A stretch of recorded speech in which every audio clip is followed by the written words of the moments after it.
Alors, on va lire la paracha de Vayetse. Cette paracha, elle commence par des psukim un petit peu spéciaux. C'est marqué Vayetse, Yaakov ni Beersheva. Yaakov est sorti de Beersheva. Vayelech Harana, il a été à Haran. Après, c'est marqué Vayivga Bamakom. Alors, si on traduit littéralement, il est arrivé à l'endroit, ou il a trébuché à l'endroit. Vayalen Sham, il s'est allongé là-bas. Parce que la nuit, elle est tombée d'un seul coup. Le bon Dieu, il voulait qu'il s'arrête là-bas. Tac, la nuit est tombée. Il s'est allongé. Qui va à Shemesh parce que le soleil était venu. Donc, ça veut dire qu'il s'est allongé parce que le soleil était venu. Ça veut dire que la nuit est tombée beaucoup plus tôt que ce qui aurait été nécessaire. Et à l'époque, quand il n'y avait pas de lumière, on ne pouvait plus marcher. Donc, il a dormi. Ça veut dire qu'il a dormi là où il devait dormir. Ça veut dire qu'on est toujours là où on doit être. Ça va? D'accord. Maintenant que tu as crevé un pneu ou que tu as rencontré l'homme de ta vie, tu es là où tu dois être. Après, c'est marqué Veikar me'avnei hamakom. Il a pris des pierres de l'endroit. Veissa merachotav. Il les a mis. Alors, il y a Rachid autour de la tête, il est en dessous de la tête, il a dormi. En tout cas, Veishka bamakomaou, il a dormi à cet endroit-là. Maintenant, 3 fois, on a dit le mot makom. Oui, il est arrivé à l'endroit, il a pris des pierres de l'endroit et il s'est allongé à l'endroit. Donc c'est pour ça que le thème, c'est le lieu. Je ne sais pas si vous avez lu le thème ou non. Non, ça ne vous intéresse pas. L'espace de Dieu, c'est ça.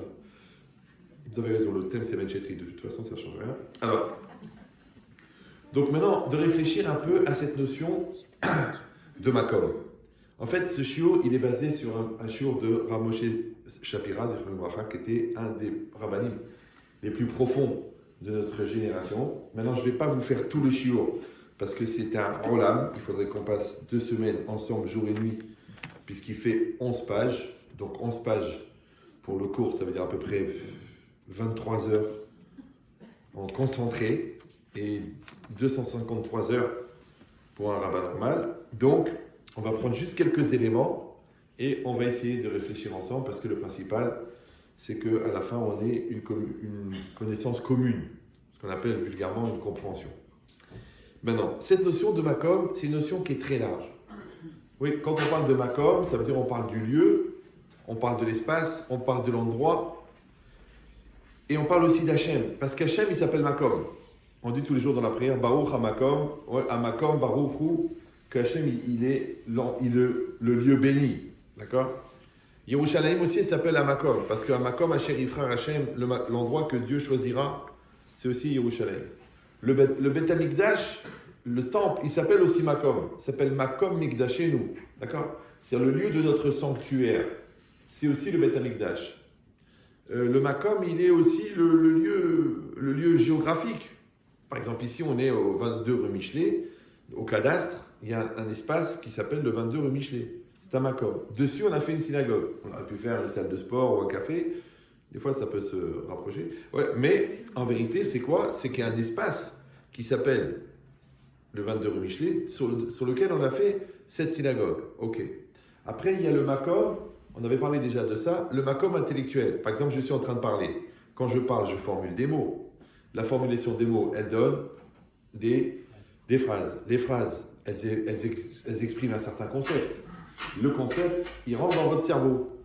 Maintenant, au moment où vous m'écoutez, en fait, vous créez un espace mental de tolérance et de concentration pour comprendre de quoi je parle.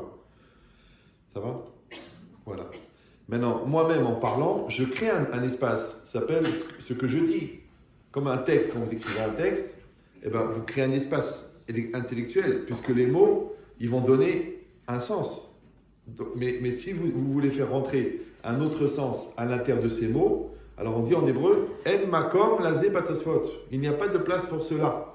D'accord? C'est comme si moi je dis quelque chose et vous venez chez moi et vous me dites c'est ça que vous avez dit. Je dis écoutez, je sais ce que j'ai dit.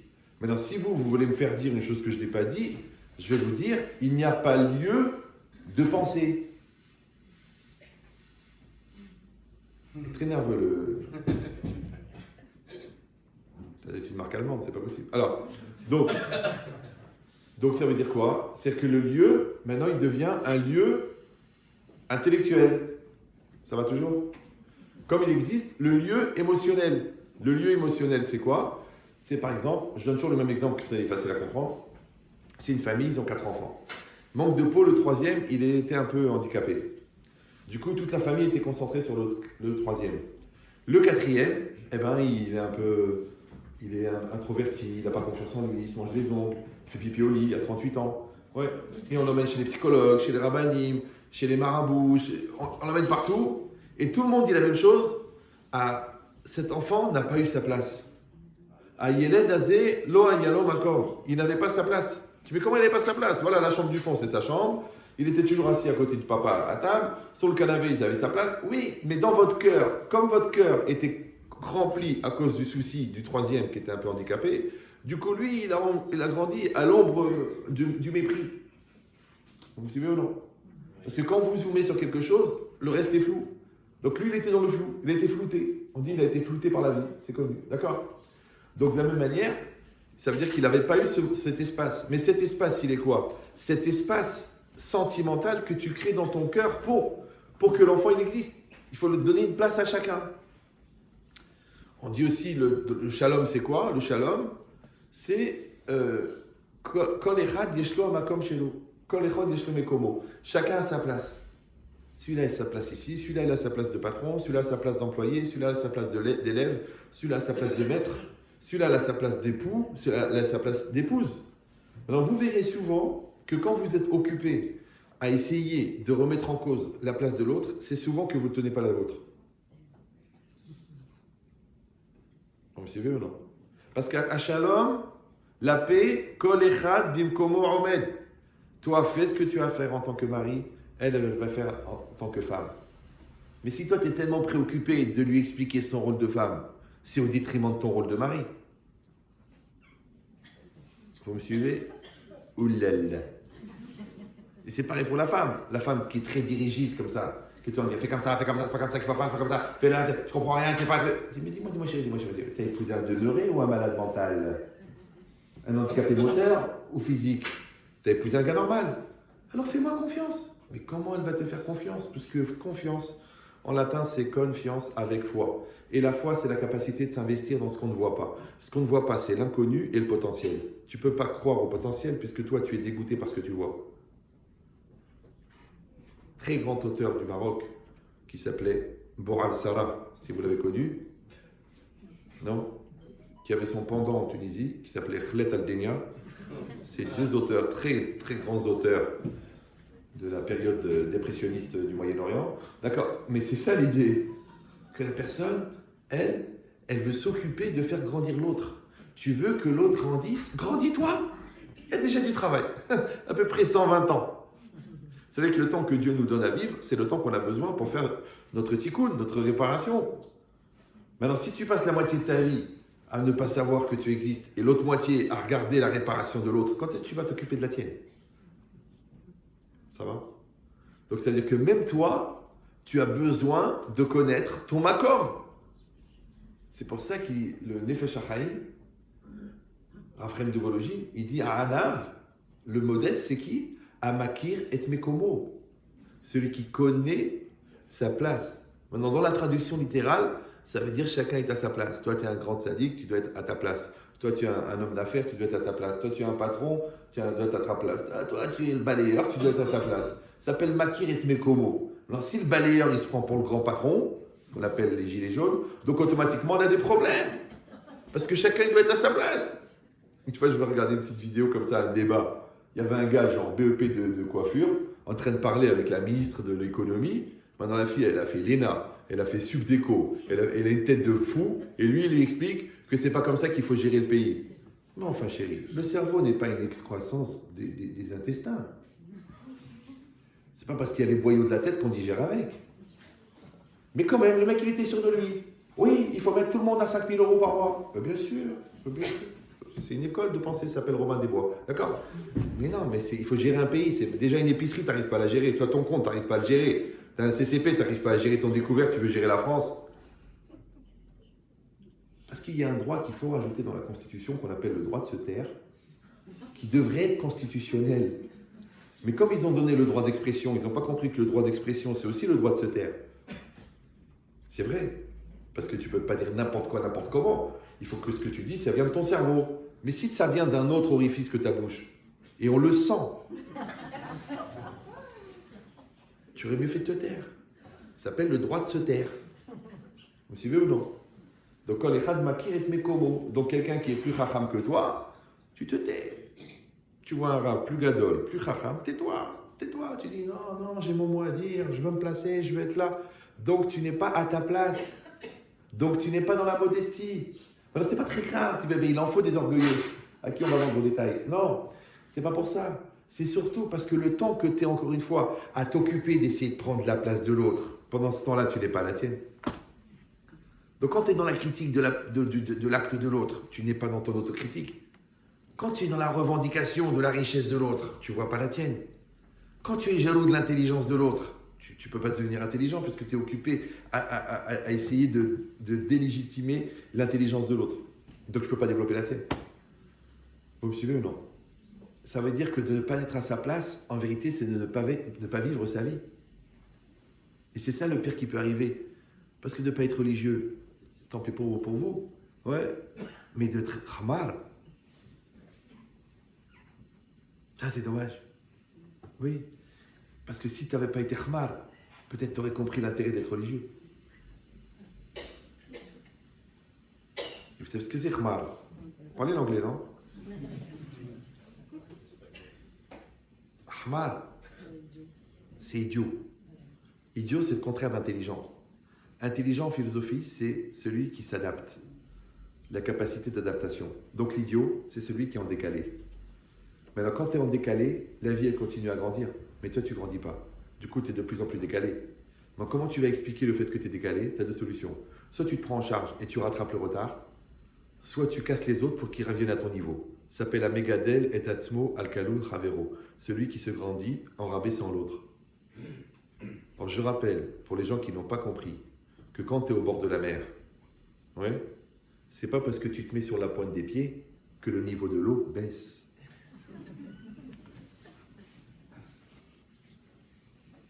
Je sais, je vais un petit peu trop loin au niveau de la perception scientifique du système, mais et quand tu te mets à genoux, le niveau de l'eau ne monte pas.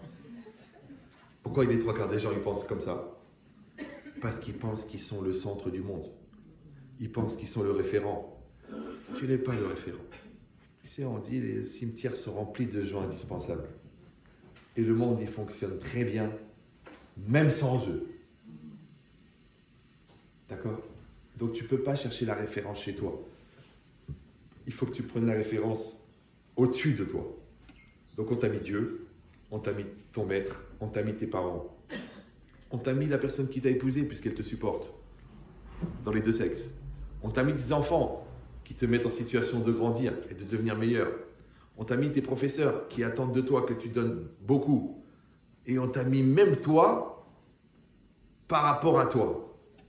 C'est-à-dire que même toi, tu dois avoir une exigence de toi pour réussir toi à devenir toi. Confirmation par texto.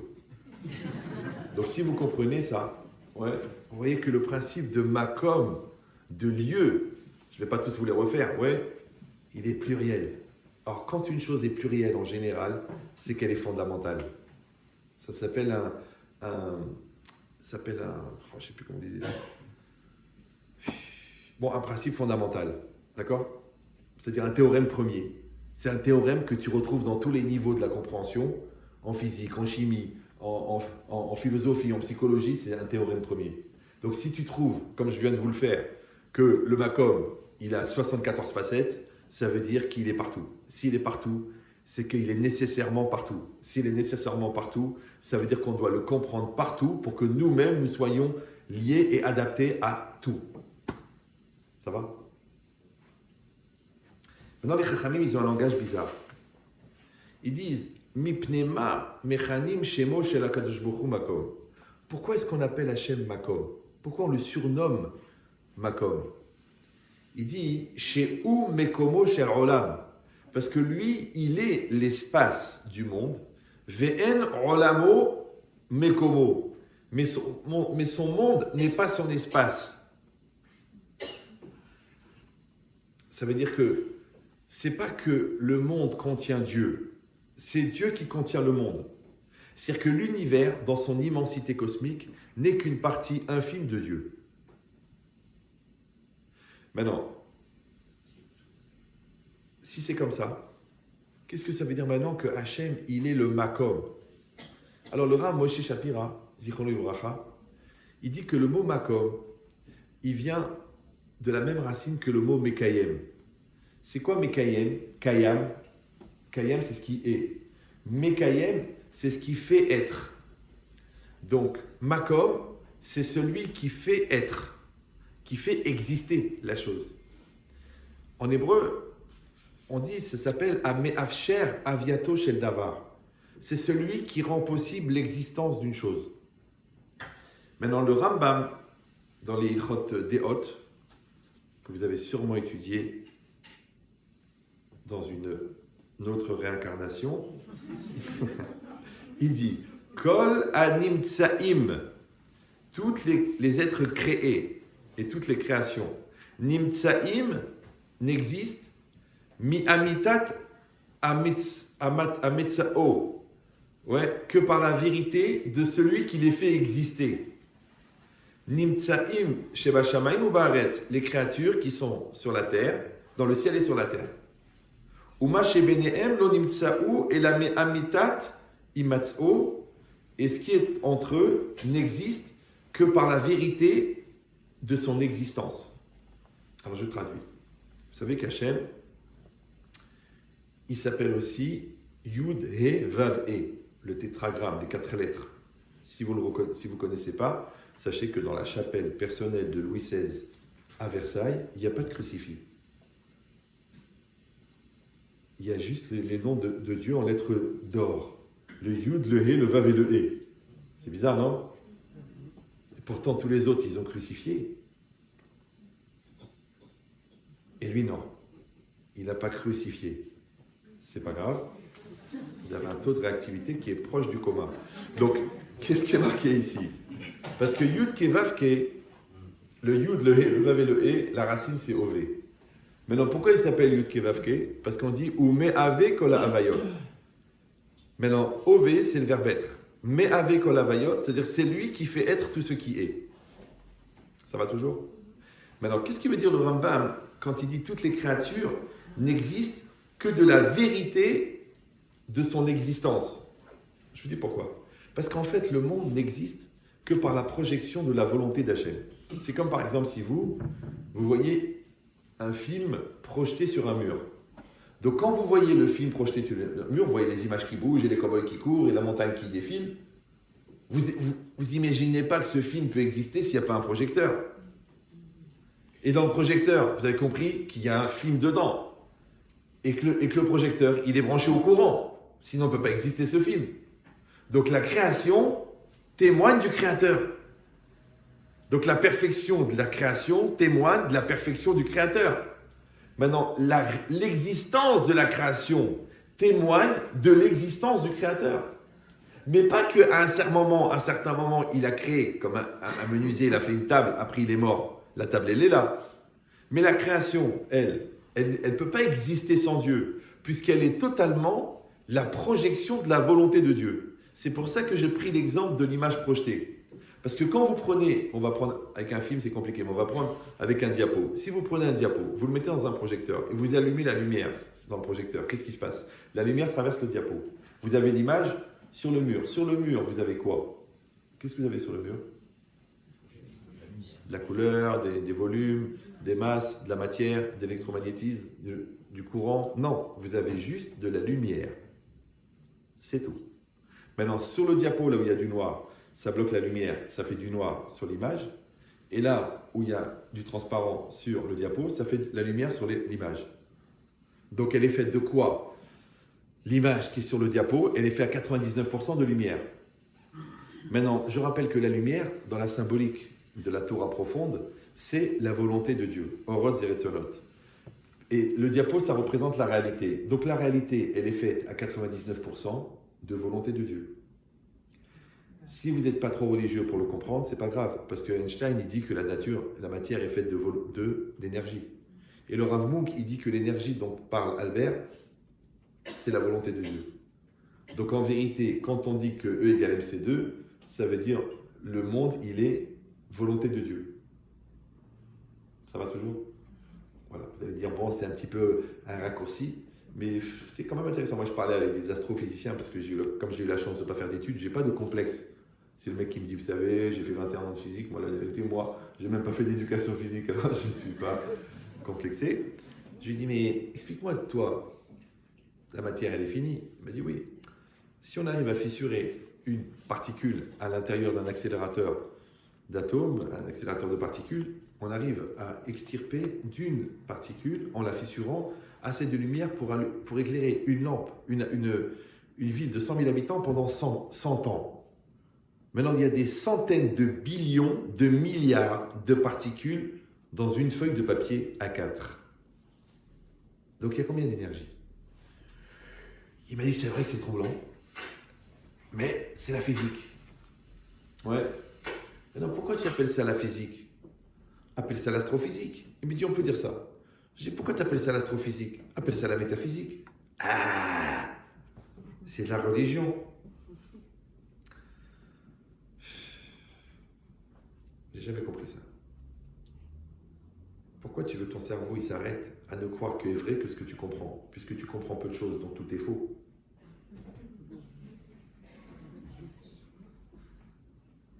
Par contre, si tu acceptes des choses que tu ne comprends pas, tu vas amplifier tes horizons. Mais de la même manière, ouais. Quand très susceptible, elle doit être en cours de divorce, c'est pas possible. Donc, quand Moïse le fil est coupé, je vous donne un secret de la pensée Ben Chetrital. Quand la corde est tendue, tu n'as pas besoin que le couteau soit aiguisé. Vous me suivez ou là? C'est pour ça que le couple, il vaut mieux qu'il soit détendu, zen, tranquille, parce que même avec un couteau japonais, tu n'arrives pas à le couper. Pourtant, c'est de l'acier japonais. Mais quand le couple, il est bien tendu, n'importe quoi, une lime à ongles, un bout de fer, même un cintre qui peut couper la corde. Parce que le couple est trop tendu. Alors détendez-vous. Ça va? Donc ici c'est pareil. Il dit le Rambam que la réalité n'existe que, les créatures n'existent que par la vérité de leur existant. En fait, leur existence, c'est-à-dire celui qui les fait exister. Maintenant, on a déjà expliqué 1 million de fois que le Emet, Emet, ça veut dire quoi Emet? La vérité, ok. Je vous avais dit à l'époque que Emet, ça s'écrit en 3 lettres. Aleph, Mem, Tav. Le Aleph, c'est la plus petite lettre en valeur numérique, c'est 1. Le Tav, c'est la dernière lettre de l'alphabet, c'est la plus grande lettre en valeur numérique, c'est 400. Maintenant, passer du Aleph au Tav, ouais, c'est aller du A au T, comme des gens qui font des raccourcis, ils s'appellent des AT. D'accord? Mais il faut passer par le même. Si le Aleph, c'est le potentiel, et le Tav, c'est le potentiel réalisé, donc le Tav, il est dans le monde extérieur, et le Aleph, il est dans le monde intérieur. Parce que le Aleph, c'est la plus petite lettre, mais c'est la plus concentrée, et en même temps, c'est elle qui dirige tout, puisque Aleph et Alouf, c'est les mêmes lettres. Alouf, c'est le chef, et Aleph, c'est le 1. D'accord? Maintenant, quand tu passes du Aleph au Tav, en fait, tu passes du potentiel au réel. Maintenant, pourquoi il faut le même au milieu? Parce que le même, c'est la lettre médiane, c'est la lettre de l'équilibre. À chaque fois que tu veux faire passer quelque chose du potentiel au réel, il faut que ça passe par l'équilibre. Comme si vous ou non. C'est pour ça que les extrêmes ne marchent jamais. Parce que l'équilibre, c'est le temps de maturation pour que le potentiel qui est devenu réel s'inscrive dans une réalité viable. Mais si en 3 jours tu es devenu Hassid, en 10 minutes tu es devenu ingénieur atomique, c'est que tout va péter là. Donc on a besoin de passer par le même, et le même c'est l'équilibre. Le problème c'est que le même n'est pas le même pour tous. Donc chacun doit trouver son même. Et des fois on croit qu'on est le même de l'autre. D'ailleurs on le dit, tu m'aimes. Restez calme. D'accord? Donc maintenant, Emet, c'est quoi? En fait, Emet, c'est le process de réalisation d'une potentielle vers une réalité. Ça va? C'est bon toujours? Voilà. C'est pour ça que quand tu fais ce que tu dis, ça s'appelle Emet. Quand tu penses ce que tu dis, ça s'appelle Emet. Quand tu penses ce que tu fais, ça s'appelle Emet. Pourquoi? Parce qu'il y a une linéarité existentielle. Maintenant, Hachem, son nom, c'est Emet. D'accord? Donc, lui, il est tout le temps, dans cette linéarité d'exister et de faire exister. Or, puisque la réalité n'est que le fruit de sa volonté, c'est pour ça que c'est marqué dans le langage des Chachamim que si Chaz Veshalom, Hachem, il enlève sa volonté, le monde revient au Tohu Bohu. Comme ça, ils disent les sages. Le dernier cours, je vous avais expliqué que le Tohu Bohu, c'est le chaos moléculaire. Vous vous rappelez ou non? Et que le chaos moléculaire, il n'arrête d'être chaos que quand il y a l'influence divine qui donne la forme à la matière. Maintenant, la matière désorganisée s'appelle Tohu Bohu, la matière organisée s'appelle matière. Maintenant, qu'est-ce qui organise la matière? La structure énergétique de la matière. C'est elle qui donne la forme à la matière. Maintenant, nous, la structure énergétique de la matière, on l'appelle Chokhmat Hashem. On appelle la sagesse de Dieu. C'est pour ça qu'Hachem, il a créé le monde avec 2 lettres de son nom, le Yud et le He. Le He, c'est la masse de la matière désorganisée, et le Yud, c'est la sagesse. Quand il a mis la sagesse dans la matière désorganisée, il a créé le monde. Ça s'appelle Yudke. Ça va? C'est pour ça que le monde n'a été créé que pour créer la louange de Dieu. C'est pour ça qu'on dit Kol Haneshama Tehalel Ka Yudke. Toutes les Neshamot, ça veut dire toutes les Neshimot, toutes les âmes et toutes les respirations ne sont là que pour louer l'existence de celui qui a fait exister. Maintenant, quand le Yud il rentre dans le He, ça crée la réalité. Et ce Yud, on a dit que c'est quoi? C'est la volonté que le monde existe. Donc si Hachem enlève sa volonté, on retourne où? Au chaos moléculaire. Ce qu'elle dit la Gemara, si Hachem enlève sa volonté, le monde revient au Tohu Bohu. Ça va toujours? Voilà. Et si vous allez dire, bon, c'est un petit peu tiré par les cheveux, comme dirait un chauve célèbre, mais toute la vie, c'est pareil. Regarde un couple. Un couple, c'est un homme, une femme, une famille, il y a un équilibre. Il y a celui-là, il aime celle-là, celui-là, il respecte celle-là, celui-là, il fait le bien, celui-là, il arrange, celui-là. Tu sais comment tu fais pour amener le chaos dans une famille? Tu enlèves la bonne volonté. Quand à ce moment tu mets le chaos dans la tête de quelqu'un, tu enlèves la raison. Parce que la raison est raisonnable. C'est quand quelqu'un fait une bêtise et tu lui demandes pourquoi tu as fait cette bêtise. Il te dit, je sais pas.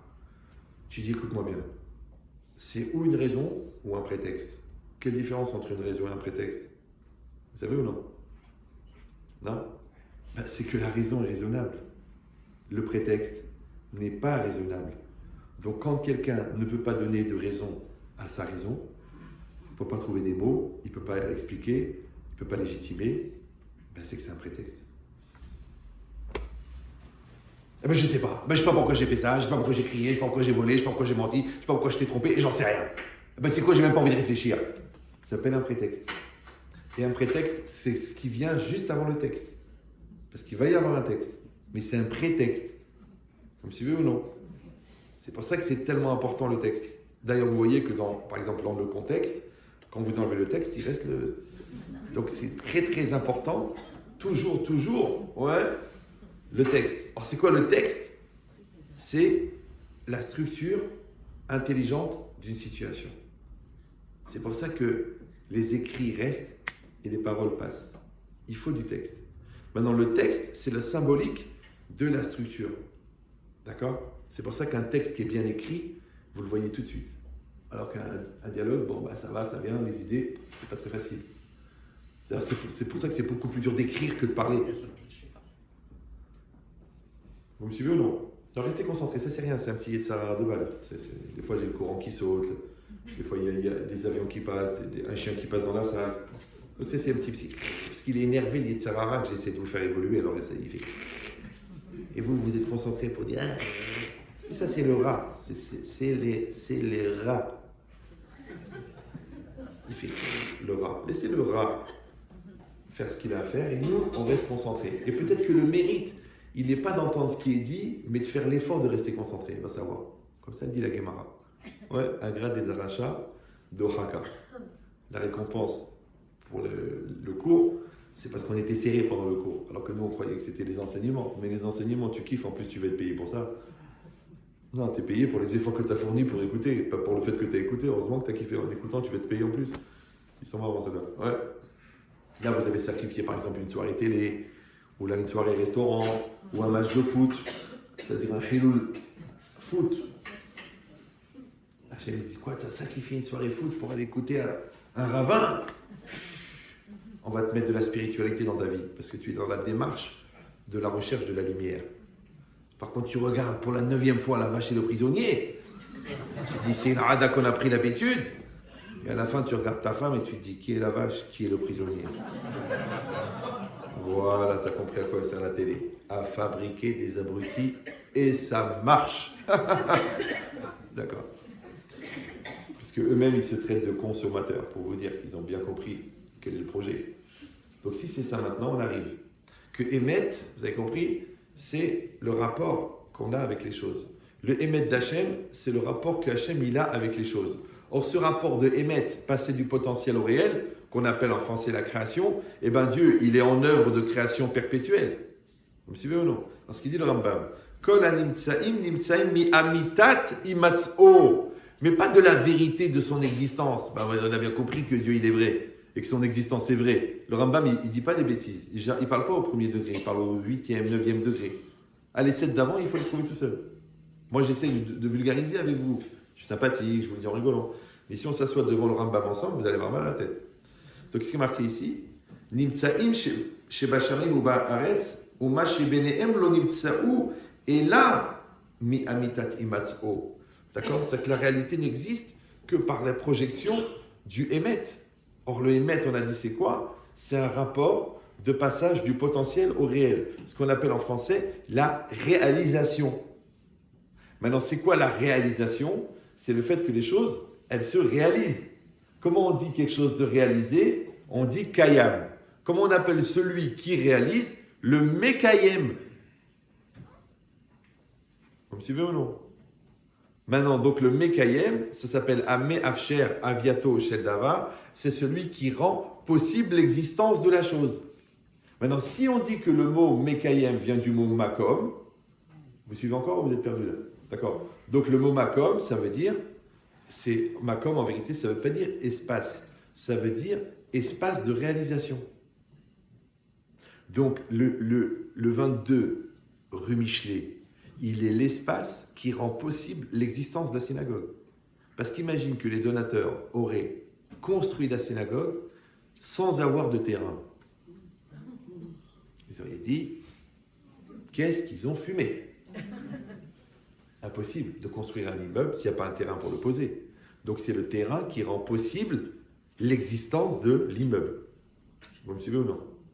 C'est l'espace de tolérance et de concentration intellectuelle qui rend possible dans votre tête la compréhension. Vous me suivez encore? Ça va. C'est l'espace du texte qui a été écrit par le Tosfot qui rend possible la venue au monde de l'enseignement du Tosfot. Donc c'est le texte du Tosfot, c'est le Mekayem du Tosfot. C'est l'espace émotionnel que tu as créé dans ton cœur qui fait que l'enfant, il peut exister dans ta vie. C'est la place que tu as donnée dans ton égoïsme pour que ton conjoint puisse exister. Donc, c'est la place que tu as créée en toi pour que Dieu puisse exister. Donc, le Beth Amikdash, c'est le lieu qui rend possible la rencontre avec Dieu. C'est comme si je te dis, tu sais quoi? Derrière le rideau, il y a Dieu. Et tu dis, mais pourquoi il y a un rideau? Ah, parce que s'il y avait Dieu directement en face de toi, tu serais mort. Donc on a créé ce rideau. Comme ça, quand tu passes de l'autre côté, il y a Dieu. Et bien, le couloir qui rend possible la rencontre avec Dieu, c'est le Beth Amikdash. Et si vous me dites ça veut rien dire, eh bien relisez Harry Potter, vous allez voir, ça a été repris. Ouais. Donc c'est quoi l'idée? C'est qu'il y a comme ça des canaux qui permettent de rencontrer Dieu. Il y a un canal qui s'appelle l'étude de la Torah. Il y a un canal qui s'appelle la prière. Il y a un canal qui s'appelle le sacrifice. Il y a un canal qui s'appelle le mariage. Ce sont des canaux, des sas qui permettent de passer du réel au divin. C'est pour ça qu'on dit que Hachem, il a caché la lumière originelle dans la Torah. Tu mets la Torah, elle est là, voilà, là, elle est là, elle est en train de prendre la poussière, là. Tu la veux, elle est là. Tu montes là, tu mets 100 mètres, tu arrives au Sège, tu vois un Talmud, tu le vois, il est là, tu le vois, 2400 pages. Le secret de Dieu, il est là-bas. Ah, tu dis, c'est de l'araméen. C'est compliqué. J'arrive pas à me concentrer, c'est plus de mon âge. Mais si tu disais à quelqu'un, tu sais ce que l'égoïsme il cherche depuis 5000 ans, c'est là. Tu es prêt à y aller ou tu dis non, j'ai encore besoin de voir quelques feuilletons. Mais ton avenir, il est net. Tu vas finir Flix. Ça s'appelle Netflix. Tu peux pas. C'est ça le problème. C'est que le bonheur, il est à la portée de chacun, mais il faut faire un effort. Ça s'appelle Amal. Ouais.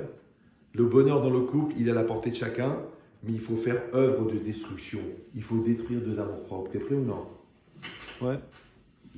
L'ambition pour ton fils, elle existe, mais seulement il faut détruire le projet de lui imposer ton ambition plutôt que d'accepter la sienne.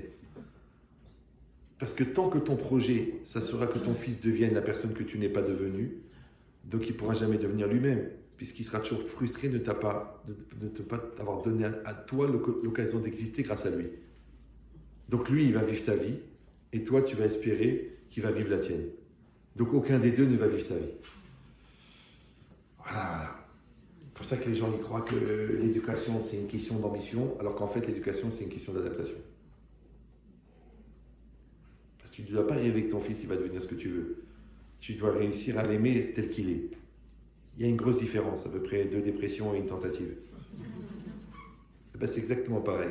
Arrête de faire que Hachem, il est ce que tu veux qu'il soit. C'est à toi d'étudier la Torah et de prier pour qu'il te montre qui il est. Mais comme toi, tu veux que Dieu, il soit ce que tu veux qu'il soit, ce qu'on appelle l'idolâtrie en vérité. Parce que celui qui définit Dieu, ça veut dire qu'il est le Dieu. Vous suivez ou non? Ils ont pris un bout de bois, ils l'ont taillé, ils ont dit « Oh mon Dieu, oh mon Dieu ». Mais je ne comprends pas, c'est toi qui l'as fabriqué il y a un quart d'heure. Après lui, il va te dire la volonté de Dieu. Mais tu ne peux pas dire la volonté de Dieu. C'est Dieu qui doit dire sa volonté. Donc Dieu, il a donné la Torah, il a donné sa volonté. Mais si toi, il n'y a pas une intervention objective de Dieu dans le monde, et tu te lèves un matin et tu dis « J'ai entendu Dieu, Dieu m'a transmis son message, asseyez-vous, je vais vous dire le message de Dieu ». Tu te détends, tu te prends pour Guilux ou quoi? Mais non! Le message de Dieu, il le donne lui-même. Il l'a donné à 3 millions de personnes. C'est pas un mec qui est parti dans le désert, il est revenu, j'ai la vérité. Si t'es pas content, je te coupe la tête. Non, ça c'est une autre religion et tout le monde est au courant. Non, on veut la voix de Dieu. Personne ne peut venir et dire c'est ça ce qu'il a dit Dieu. Amène-moi le texte, amène-moi la Gemara, amène-moi la Lacha, amène-moi Rabbi Akiva Eiger, amène-moi Rabbi Shimon Bar Yochai. Mais toi, t'es qui, toi? Tu sais, j'ai un DUT de théologie. Ce qu'on appelle de l'Arnouna. Pour pas dire autre chose de plus délicat. Mais c'est ça l'idée. L'idée, c'est qu'une personne, elle va comprendre que toi, si tu es dans ton makom, dans ta place de serviteur de Dieu, alors Dieu, il va être dans sa place de ton roi. Mais si toi, tu te prends pour le roi, la preuve, tu n'écoutes pas ce qu'il dit, et tu écoutes tes pulsions et tes envies, le côté animal qui est en toi. Donc lui, comment veux-tu qu'il intervienne dans une place alors que sa place, elle est déjà prise? Et après, tu dis, oui, il était Dieu quand j'ai eu besoin de lui, l'absence de Dieu, le silence de Dieu. Mais le silence de Dieu, mais Dieu ne va pas te couper la parole, puisque tu prends toute la place. Donc, tu dois connaître ta place. Je vous dis, même dans les couples, les gens ne connaissent pas leur place. Si tu te mets à ta place, tu fais ce que tu as à faire. Joue ton rôle de père, joue ton rôle de mari, accomplis la promesse que tu lui as donnée à la choupa de la rendre heureuse toute sa vie, et c'est tout. Et toi, c'est pareil. Toi, sois une vraie femme, sois une épouse, sois une maman. Ouais, comprends comment ça fonctionne, la différence entre un homme et une femme. N'essaye pas de faire l'homme. Sois une femme. La femme, elle fonctionne dans la courbe, et l'homme, il fonctionne dans la ligne droite.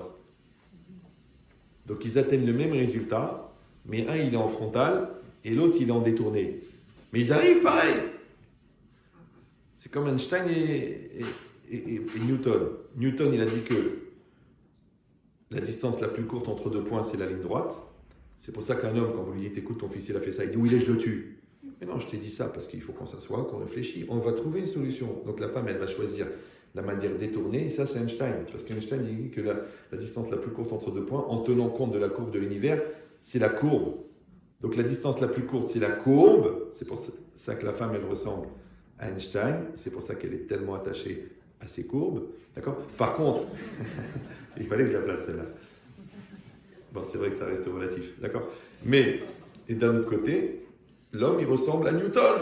C'est la ligne droite, c'est l'extérieur, c'est la réalité des choses. C'est comme ça. C'est Newton. D'accord ? Il amène un nouveau ton à la lecture des choses. Non.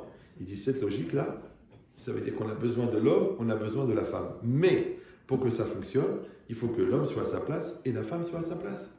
C'est comme si le moteur, il se met à prendre le volant. Mais non, il y a le volant, il y a le moteur. Il y a la direction et il y a les amortisseurs. La direction maintient la voiture sur la route, les amortisseurs maintiennent la voiture sur la route. Essaye de prendre un virage sans volant. Essaye de prendre un virage sans amortisseur. Eh bien, le volant, c'est la structure d'affirmation, la structure mentale, et les amortisseurs, c'est les midotes et les qualités morales qui te permettent de fonctionner avec une réalité qui n'est pas forcément adaptée. Comme si vous ou non. Donc tu as besoin des deux. Maintenant, pour que ça marche, il faut que chacun soit à sa place. Donc ça veut dire que le fait de mettre les choses à leur place, c'est ce qui fait que les choses se maintiennent à leur place. Ça veut dire que le principe de Makom, c'est un principe qui a l'air d'être immobile, puisqu'un Makom, c'est un lieu. Et un lieu, c'est immobile. D'ailleurs, on l'appelle les biens immobiliers. Mais Mekayem, c'est un acte dynamique.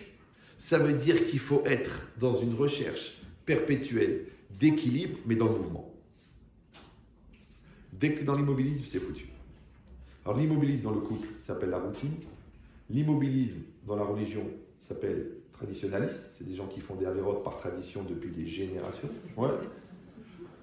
L'immobilisme dans la tête s'appelle la psychorigidité. L'immobilisme dans la connaissance s'appelle l'ignorance avec des efforts énormes pour le rester. Donc il n'y a pas d'immobilisme, il faut bouger. Donc tu as compris que Mekayem, ça veut dire ce qui rend possible. Et en fait, ce qui rend possible, c'est le mouvement. C'est pour ça que le médecin il te dit qu'il faut tout le temps bouger, parce que c'est ça qui maintient la santé. C'est pour ça qu'il faut faire évoluer ta vision du produit, ça s'appelle le marketing, d'accord ? C'est pour ça qu'il faut faire évoluer ton couple, ça évite, Ras Shalom, d'arriver à aller voir ailleurs, puisque l'amour s'arrête là où la comparaison commence. Donc il vaut mieux que tu compares ton mari avec le mari qu'il était, et de dire « Oh, il est encore mieux », que de le comparer avec le voisin, et de dire « Ah, le mien, il est moins bien ». Parce que le bonheur est dans le pré. Surtout quand ta maison est au bout de la prairie. Bon, c'est pas grave. Donc, si vous comprenez ça, la petite maison dans la prairie, c'est pas grave. Donc, ça veut dire quoi ? Ça veut dire que Hachem, il est le Makom. D'accord ?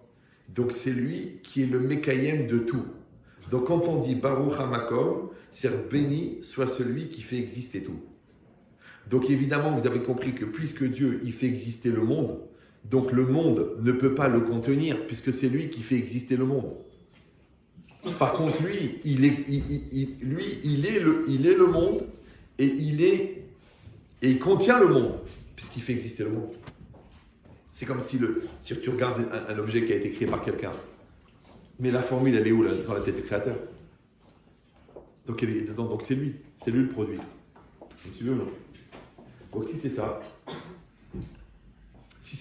ça veut dire, et c'est très très important, ça veut dire que quand on dit que Yaakov va Ivka Bamakom, il a rencontré le Makom. Maintenant, vous avez entendu tout ce que j'ai dit maintenant ? Ouais.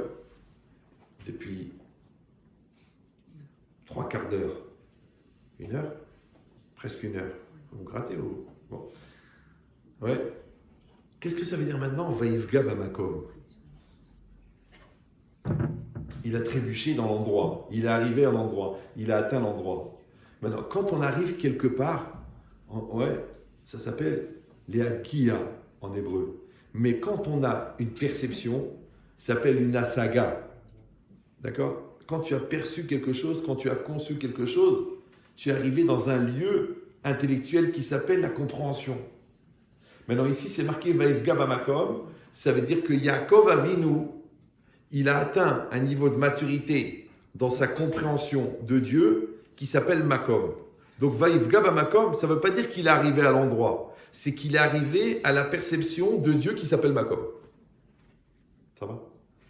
Comme on dit qu'Avraham Avinu, c'est le premier qui a dit le nom Adon. Vous savez, on dit Adon, Aïe. Ouais? Parce que c'est lui qui a compris le premier que Hachem, il était Adon, Akol. Chana, la mère de Shmuel, elle a compris ce principe-là, que tous les hommes viennent d'Hachem. Alors on dit, c'est pour ça que c'est elle qui a dit la première, Hachem Tsevakot, le Dieu des armées, le Dieu des myriades. Parce qu'elle a dit, parmi tous ces myriades, ces milliards d'hommes que tu as créés, tu ne peux pas me donner un enfant. Bon, vous avez compris maintenant que sa perception de la notion de la multiplicité humaine, elle est venue du manque de un bébé. Vous me suivez ou non? Que quand Hachem, Avraham Avinu, il a vu le balagan qu'il y avait dans le monde, ouais, mais il a vu que les choses d'un autre côté, elles étaient très très précises et très organisées. Il a compris qu'il y avait un seul maître. Alors que qu'est-ce qu'ils disaient les contemporains? Il y a des millions de dieux. Le soleil, le dieu du soleil, le dieu du vent, le dieu des feuilles, le dieu des nerfs, le dieu de la haine, le dieu de ta belle-mère. Ah, c'est le même. D'accord? Donc non. Lui, il a compris que Adon Echad, Adon Akol. Donc vous avez compris que c'est pas qu'il a dit le mot Adon, c'est qu'il a atteint cette perception, cette asaga de Adon. Donc il a amené dans le monde Adon. Et la preuve qu'il avait bien compris, c'est qu'il a réussi à en convaincre des millions de personnes. Alors je vous donne un secret, c'est que vous ne pouvez jamais transmettre une chose que vous ne contenez pas. Et la preuve, c'est le sens inverse. J'ai raconté déjà cette anecdote. Une fois, il y a un papa très intelligent, il envoie son fils à l'école. Il dit, mon fils, tu vas à l'école, tu écoutes bien le professeur. Si tu ne comprends pas ce qu'il dit, tu lui demandes qu'il te répète. Si la deuxième fois qu'il t'a répété, tu n'as pas compris, c'est que c'est lui qui n'a pas compris de quoi il parle. Vous me suivez? Oulala. Ça va? Comme moi, par exemple, je ne vais jamais parler d'une chose que je n'applique pas. Je ne vais jamais parler d'une chose que je ne comprends pas. Ça ne sert à rien. Si je prends un livre et je vous répète un truc et je ne comprends rien, si je n'ai pas un cheminement intellectuel dedans, si je n'ai pas une intégrité dedans, si je n'ai pas un vécu dedans, je ne vous en parle pas. Ça ne sert à rien. De toute façon, vous n'allez rien comprendre. Vous savez pourquoi? Pas parce que vous êtes idiot, parce que moi, je n'ai rien compris. Maintenant, ce qu'on transmet, ce n'est pas ce qu'on a, c'est ce qu'on est. Et ce qu'on est, c'est ce qu'on est devenu grâce à ce qu'on a. Donc, on a la connaissance, on devient la connaissance. Quand la connaissance, elle est digérée chez toi, tu peux la transmettre chez l'autre. Donc, ce n'est pas la peine d'exiger de vos enfants des choses, qu'ils fassent des choses que vous ne faites pas. Ce n'est pas la peine de vous offusquer que l'autre ne comprend pas une chose que vous n'avez pas compris. Ça ne sert à rien. Il faut faire le contraire. Il faut faire l'intégration, transmission. Intégration, transmission. C'est pour ça qu'à la fin, on n'arrive plus à délimiter si tu as transmis ce que tu as intégré ou alors c'est parce que tu l'as intégré que tu as pu le transmettre. C'est pour ça qu'on apprend des élèves autant que de ses maîtres. Parce qu'à un moment, tu étais le réceptacle et maintenant, tu es le transmetteur. Maintenant, l'exigence du transmetteur, elle fait que tu deviens l'élève de celui à qui tu transmets. Et c'est pour ça que tu es évolué, c'est pour ça que tu grandis. Mital Midai, Mital Midai, Yotam Mirabotai. J'ai plus appris de mes élèves que de mes maîtres. C'est pareil. Le jour où tu verras que tu n'es pas là pour éduquer ton conjoint, mais pour essayer d'apprendre les facettes de toi qui n'arriveront que parce que tu comprends la complémentarité, tu vas te comprendre que tu vas l'aimer pour ce qui te dérange chez lui, puisque ce qui te dérange chez lui, c'est ce qui répare ce qui te manque à toi. Mais si tu veux ou non? Je sais. Ça va venir si Dieu veut. On ne peut pas atteindre comme ça, tout de suite. Sinon, ça serait trop facile. Ouais. Ben, l'idée, c'est pareil. Si on réfléchit comme ça, alors on dit que quand Vaïfga Mamakom, il est arrivé à l'endroit, ça veut dire qu'Avraham, Yaakov, avec tout ce qu'il a passé, avec toutes les souffrances, avec toute l'étude de la Torah qu'il a eue, avec tous les événements qu'il a eus avec son frère, avec tout ce qu'il a dû faire pour avoir la bracha, tout ça, Quand il est parti, de là-bas, il s'est retrouvé seul. Il s'est retrouvé avec ce qu'il avait atteint. Il s'est retrouvé avec ce qu'il est devenu. C'est comme le gars, il a une grande famille, il a des biens, il a des appartements, il a des villottes, il a 4 SCI avec 34 biens immobiliers, 28 magasins, d'accord? Il a 10 enfants et 182 petits-enfants. Il a 22 000 employés. Mais quand il est à l'hôpital le soir, seul avec son cancer, à quoi ça lui sert tout ça? Vous me suivez ou non? Il dit, oui, j'ai des amis, je connais du monde. Il est seul, surtout la nuit. Vous savez pourquoi la nuit, les infections, elles remontent, la fièvre, elle vient, la nuit. Pourquoi? Vous n'avez jamais demandé ça? Mais demandez, quand vous rencontrez un docteur, ne posez pas des questions compliquées, posez des questions simples. Pourquoi la nuit on réfléchit? Pourquoi on se remet en cause? Pourquoi on dit je broie du noir? Pourquoi l'avenir il est sombre? Pourquoi l'obscurité? Alors je dis pourquoi. Parce que quand tu as les yeux ouverts, par exemple là j'ai les yeux ouverts, vous êtes là, la lumière est allumée, je vous vois. Donc c'est difficile de se concentrer parce qu'il y a toi, il y a l'immeuble, il y a le truc, il y a l'ambiance, il y a la dorure, il y a le pilier, il y a le mec qui me regarde là-bas, il y a celui-là qui m'enregistre. Mais quand tu es dans le noir, tu ne peux pas te disperser parce que tu n'as pas où aller. Donc tu reviens vers toi-même. C'est pour ça que le Zohar il dit que la nuit a été donnée pour l'étude de la Torah et pour le sommeil. Vous me suivez maintenant? Pourquoi la nuit tu dors bien? Parce qu'à l'époque, quand ils vivaient dans un rythme normal, il n'y avait pas d'électricité. Donc les gens, ils travaillaient jusqu'au coucher du soleil. Coucher du soleil, ils mangeaient, ils faisaient leur lit, ils dormaient. C'est un rythme normal. Maintenant, grâce à Dieu, nous, on a l'électricité, on a les LED, on a les petits écrans, les grands écrans. Donc on peut rester réveillé jusqu'à 4h30 du matin. Ce qui fait que le lendemain matin, on est obligé de faire une intraveineuse de Nespresso, plus un paquet de Marlboro, plus pour certaines vitamines qui sont devenir de l'égalité, pour réussir à tenir dans l'hypertension. Parce qu'il fallait juste dormir la nuit et agir le jour. Vous me suivez ou non? Ça va? D'ailleurs, tu vois que les gens qui ne dorment pas la nuit, ils n'arrivent pas à rêver la nuit, du coup, ils rêvent le jour. Ça s'appelle mytho. Mais quand quelqu'un il est mytho, tu lui dis, écoute, va dormir. Demain, il fera jour. Le mec, il se réveille, il dit, merci, ça m'a éclairé. Alors que l'autre, tellement il ne dort pas la nuit, avec toutes les vitamines qu'il prend, il n'arrive plus à dormir. Du coup, il se met à avoir des trucs. Parano, schizophrène, mytho. Mais c'est quoi? Parce qu'il a pas le sommeil naturel, le sommeil artificiel. Donc quand les Rachamim, ils te disent que la nuit, c'est pour le sommeil, c'est pas parce qu'ils se sont rendus compte que quand il fait nuit, c'est plus facile de dormir. Je crois que c'est quoi? C'est des scientifiques? Non, c'est des gens intelligents. C'est pas grave. Oui. Donc quand ils te disent que la nuit, c'est pour l'étude de la Torah, c'est pas parce que le jour tu es occupé, parce que tu n'as pas que ça à faire, parce que la nuit tu n'as rien à faire. Non. Parce que le jour, tes yeux ils partent. Donc comme tu es occupé par le superficiel, tu n'arrives pas à te concentrer sur l'essentiel. Mais la nuit, tes yeux ils ne peuvent pas partir puisqu'il n'y a rien à voir. Donc tu vas t'occuper de l'essentiel. Et c'est quoi l'essentiel? C'est l'essence du ciel. Et c'est quoi l'essence du ciel? C'est la Torah. Donc la nuit, elle a été donnée pour l'étude de la Torah. La preuve que même toi, quand tu as une grande décision à prendre, tu ne vas pas aller place de l'Étoile avec 1000 voitures qui tournent autour. Tu vas te mettre dans un endroit calme, la nuit, tu allumes une lampe, une feuille de papier, un stylo et tu réfléchis. On l'achète cette maison, on ne l'achète pas. On fait l'ALIA, on ne fait pas l'ALIA. On marie ce garçon avec cette fille ou non? Tu as besoin de calme. Tu as besoin de détente. Tu as besoin d'un espace. Ou alors tu vas au bord de la mer. Tu te mets devant la mer, mais c'est un endroit où il n'y a personne. Et tu regardes la mer. Ce n'est pas la mer en elle-même. C'est le vide. Parce qu'entre toi et l'horizon, il n'y a rien. Mais maintenant, il y a un bateau, hop, tu perds la concentration. Hop, un avion de chasse qui passe, en maillot de bain, hop, tu perds la concentration. Et c'est ça le plus difficile dans la vie.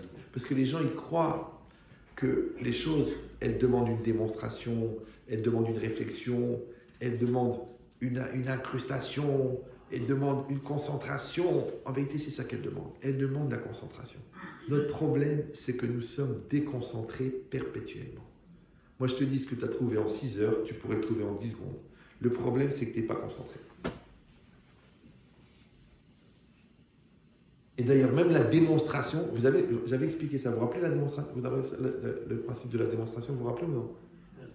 Oui, non? Vous vous rappelez pas? Et ouais, il faut réviser. Je vais mourir un jour, comment vous allez faire? Donc je répète, j'avais 14 ans, j'ai eu une idée. Je réfléchissais à 14 ans. Il y en a qui jouent au flipper, moi je réfléchissais. Bon. J'ai dit, mais quand tu as compris quelque chose, c'est de quoi tu as compris? Un truc, tu ne le comprends pas, après tu le comprends. Moi j'ai dit, c'est normal, pourquoi quand tu as compris? Parce qu'on t'a expliqué. Ah d'accord, donc c'est l'explication. Non, c'est pas l'explication, c'est la démonstration qui est dans l'explication. Ok, alors venez, on va faire l'expérience. Alors j'ai dit, si tu dis A, tu as compris A. Je te dis A implique B. A implique B, c'est vrai, c'est évident, ça se voit. B implique C. Ah, tu as compris, d'accord. A, C implique D. Ah ben c'est bon, tu vois la logique, c'est super. D implique E, c'est super. E implique F. Oh, donc on prie donc par la loi de causalité que A implique F. Ça va ou non? Super. Ou non, c'est une autre lecture. C'est pas que tu as compris en suivant une démonstration intellectuelle que A égale F. Non. C'est que moi, je vais bien t'expliquer A. Je t'explique bien A. Si tu mûris, tu réfléchis. Tu as bien compris? J'ai bien compris A. Après, je t'explique F. Je t'explique bien F. Et toi, tu réfléchis et tu te dis, A égale F. A implique F.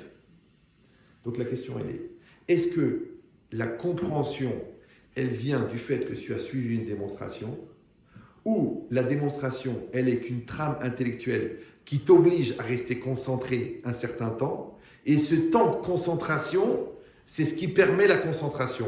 Maintenant, si tu avais été capable d'avoir la discipline de se concentrer pendant le même temps sur le fait que A implique F, tu aurais atteint le même résultat. Vous avez compris la question ou non? Donc ça veut dire qu'est-ce que la compréhension, elle vient de la concentration, ou est-ce que la compréhension, elle vient de la démonstration? Voilà à quoi je pensais quand j'avais 14 ans. Imagine comment je devais m'ennuyer à l'école. Vous avez compris l'idée ou non? Voilà. Et bien dans la vie, c'est pareil. Toi, tu crois que tu sais, tu dis j'ai vécu ça, j'ai vécu ça, j'ai vécu ça, j'ai vécu ça. C'est grâce à ça que j'ai compris. Tu sais pourquoi? Parce que le bon Dieu t'a fait payer à crédit. Mais imagine, tu n'as pas le choix. Ta femme, elle te dit, écoute-moi bien, si tu ne changes pas, je m'en vais. Tu dis, attends chérie, il me faut 14 ans de thérapie. Elle dit, il n'y a pas! Voilà les papiers d'avocat. Tu sais ce que tu vas faire? En 10 secondes, tu vas changer. Comment un pauvre type, il devient un héros? En 2 secondes. Le pauvre type, le vrai mesquine, le lourd, le débile, tac. Il voit que l'Allemand, il jette la grenade, il voit que tous ses copains, ils sont là, il se jette dessus, il s'allonge, il dit, écartez-vous, c'est moi qui va mourir. Comment ce mec-là, qui trichait à la belote, qui volait des bonbons chez la boulangère, il s'est allongé sur la grenade et il est mort en héros. Comment, en 2 secondes, il est devenu un héros? Vous me suivez ou non? Alors que pendant toutes ces années, il faisait partie des héros. Et là, il est devenu un héros. C'est ce qu'ils disent les Chachamim. Kol Adam Yeshlo Sharato. Chacun, il a son œuvre. Il faut la saisir. Donc en vérité, le devenir, il prend 2 secondes. C'est le bon Dieu qui est gentil avec nous, il nous laisse du temps. Mais des fois, il n'y a pas le temps. Il n'y a pas. Vous me suivez ou non? Il n'y a pas le temps. Qu'est-ce que tu vas faire? Il n'y a pas le temps. Alors tu te dis, je ne peux pas. Il faut donner le temps au temps. Il faut le temps que les choses se fassent. Il faut que je sorte de mon traumatisme. Et il faut que je me remette du fait que ma mère m'a pas dit qu'elle m'aimait, que mon père m'a pas allaité. Il n'y a pas. Il n'y a pas. Tu as 10 secondes. Ou tu changes et tu dis à mes parents, je vais épouser votre fille. Ou sinon, tu continues à rester dans ton syndrome d'indécision intellectuelle qui est en fait juste un manque de courage. Eh bien, on dit en français, tu prends ton courage et tu vas voir les beaux-parents, tu dis, je vais épouser votre fille. Eh ben voilà. Tu vois, tu voulais encore rester encore 5 ans pour te donner le temps d'avoir un vrai déclic. Déclac, oui. Maintenant, quand toi, tu as eu cette concentration, et tu as eu cette force de décision, et tu as eu ce courage de te jeter sur la grenade, et tu as eu cette compréhension qui t'est rentrée dans la tête, tu sais comment ça s'appelle ça? Ça s'appelle Amakir et Mekomo. Puisqu'on a dit que Makom, ça veut dire ce qui rend possible. Vous vous rappelez ou non? Donc à l'intérieur de nous-mêmes, nous avons tous ce décapsuleur de potentiel. Nous avons tous cette impulsion première de volonté. Nous avons tous ce héros qui est caché en nous, ce tzaddik qui est caché en nous. Nous l'avons. Le problème, c'est la lourdeur pour le faire passer à la réalité. Des fois, tu as le temps. Tu dis, tiens, je vais mettre 10 ans. Et des fois, tu n'as pas le temps. Eh bien, tu vas mettre 10 secondes. Maintenant, si tu ne sais pas exactement où est-ce qu'il est l'interrupteur de l'évolution, si tu ne sais pas où il est l'interrupteur de la maturité, si tu ne sais pas où il est l'interrupteur du courage, alors dans le noir, tu cherches à ta mechapes et ta makom, tu cherches l'endroit de l'interrupteur. Mais im à ta makir et ta makom, tu connais cet endroit chez toi, tu sais. Ouais, ça s'appelle Rouch Haemet, ça s'appelle le sens de la vérité. Ça s'appelle Ratson Amiti, ça s'appelle une volonté vraie. Ça s'appelle Machashava Hazaka, une pensée forte. Tu dis, mon fils va s'en sortir. Le médecin, il te dit, écoutez, madame, mon fils va s'en sortir, madame, monsieur le docteur. Ouais. Mon mari, il va revenir. Mais écoutez, madame, c'est la guerre, il est parti, il va revenir. Je le sens, il est vivant, il va bien, il va revenir. Ben, le mec, il est revenu 3 ans après. Parce qu'il y a des camps, ils l'ont emmené en Sibérie. Elle a cru en lui, il est revenu. Pourquoi? Parce qu'elle avait profité de sa présence physique pour fabriquer le mari psychologique qui ne l'a pas quitté malgré les 3 ans de Sibérie. Vous me suivez ou non? De la même manière, toi, tu as créé en toi une réalité de Dieu qui fait que même quand il y a des épreuves, même quand il y a des souffrances, même quand il y a des incohérences, même quand il y a des malheurs, même quand il y a de l'inconnu, tu ne bouges pas à l'intérieur. Un ilosaz. Maintenant, ça s'appelle l'éducation de tes parents, ça s'appelle ta génétique spirituelle, ça s'appelle ce que tu as reçu à la yeshiva, ça s'appelle comment tu as été marqué par le Rav, ce qui t'est passé dans la bar mitzvah. Chacun, il a fait quelque chose pour créer ce référent. Mais celui qui n'a pas créé ce référent, à la première tempête, la digue, elle disparaît. Tu dis, mais il y avait une digue ici. Oui, mais comme ils n'avaient pas le budget, ils l'avaient fait en sable. Tu fais une digue en sable. Mais t'es brêle ou quoi? Donc ceux-là, ils croyaient que comme ils ont un bel album de photos et qu'ils sont mariés au Negresco, donc quand tu auras une tempête, le couple, il va tenir. Mais les photos, elles s'en vont. C'est comme les feuilles. Les feuilles mortes, elles s'envolent. Donc le but, c'est pas d'avoir fait une super soirée, une méga soirée, the soirée de the couple. Non, c'est très très très vite de fabriquer entre nous deux quelque chose de tellement puissant que même si elle vient la dépression, même si elle vient la perte des parents, même si elle vient la perte d'un enfant, même si elle vient la maladie, on ne se séparera pas. Pourquoi? Parce qu'on a créé le makom de notre couple. On a créé le makom de notre personne. On a créé le makom d'Hachem. Vous me suivez ou non? C'est pour ça que c'est très très grave quand les gens ils viennent à la synagogue, par exemple, et ils parlent à la synagogue. Ils parlent pendant Kaddish, ils parlent pendant Kriyat Torah. C'est pas très grave. C'est vrai qu'ils ont besoin d'un lieu de réunion, et puis c'est un peu le dernier café à la mode. Mais c'est dommage, parce que la synagogue, elle t'a donné l'opportunité de rencontrer Dieu. Et toi, tu emmènes Dieu au café. Vous me suivez ou non? C'est comme quelqu'un il m'a dit, Raman Chitri, Dieu il est partout? Je dis oui, Dieu il est partout. Il m'a dit, alors Dieu il est aussi dans un bar de striptease. Il voulait genre me choquer. Je lui ai dit, tu veux qu'on mette les choses à nu? Ou tu préfères qu'on les mette à plat? Genre il va me choquer à moi. Il y a ça là. Rien qui naît déjà que je le vois mourir. D'accord? Je lui ai dit, bien sûr qu'il est là-bas, Yabrel. Bien sûr qu'il est là-bas. Eh oui, tu sais pourquoi il est là-bas? Parce que tous les gens qui vont là-bas, ils renoncent à Dieu. Donc Dieu, l'endroit, il est rempli de Dieu. Maintenant, celui qui va réfléchir, il va dire, tu te rends compte? La bassesse humaine, elle prend la femme, qui est la mère créatrice, qui est la mère qui amène les enfants, qui est la générosité, qui est l'équilibre, qui est l'amour. Il la met toute nue, en train de tourner autour d'un tube en inox, pour que lui, l'excité, l'animal, le chien, qui a identifié le mal avec lui-même, puisqu'il a dit animal, animal. Ouais, il lui donne 100 € pour qu'elle fasse le shawarma.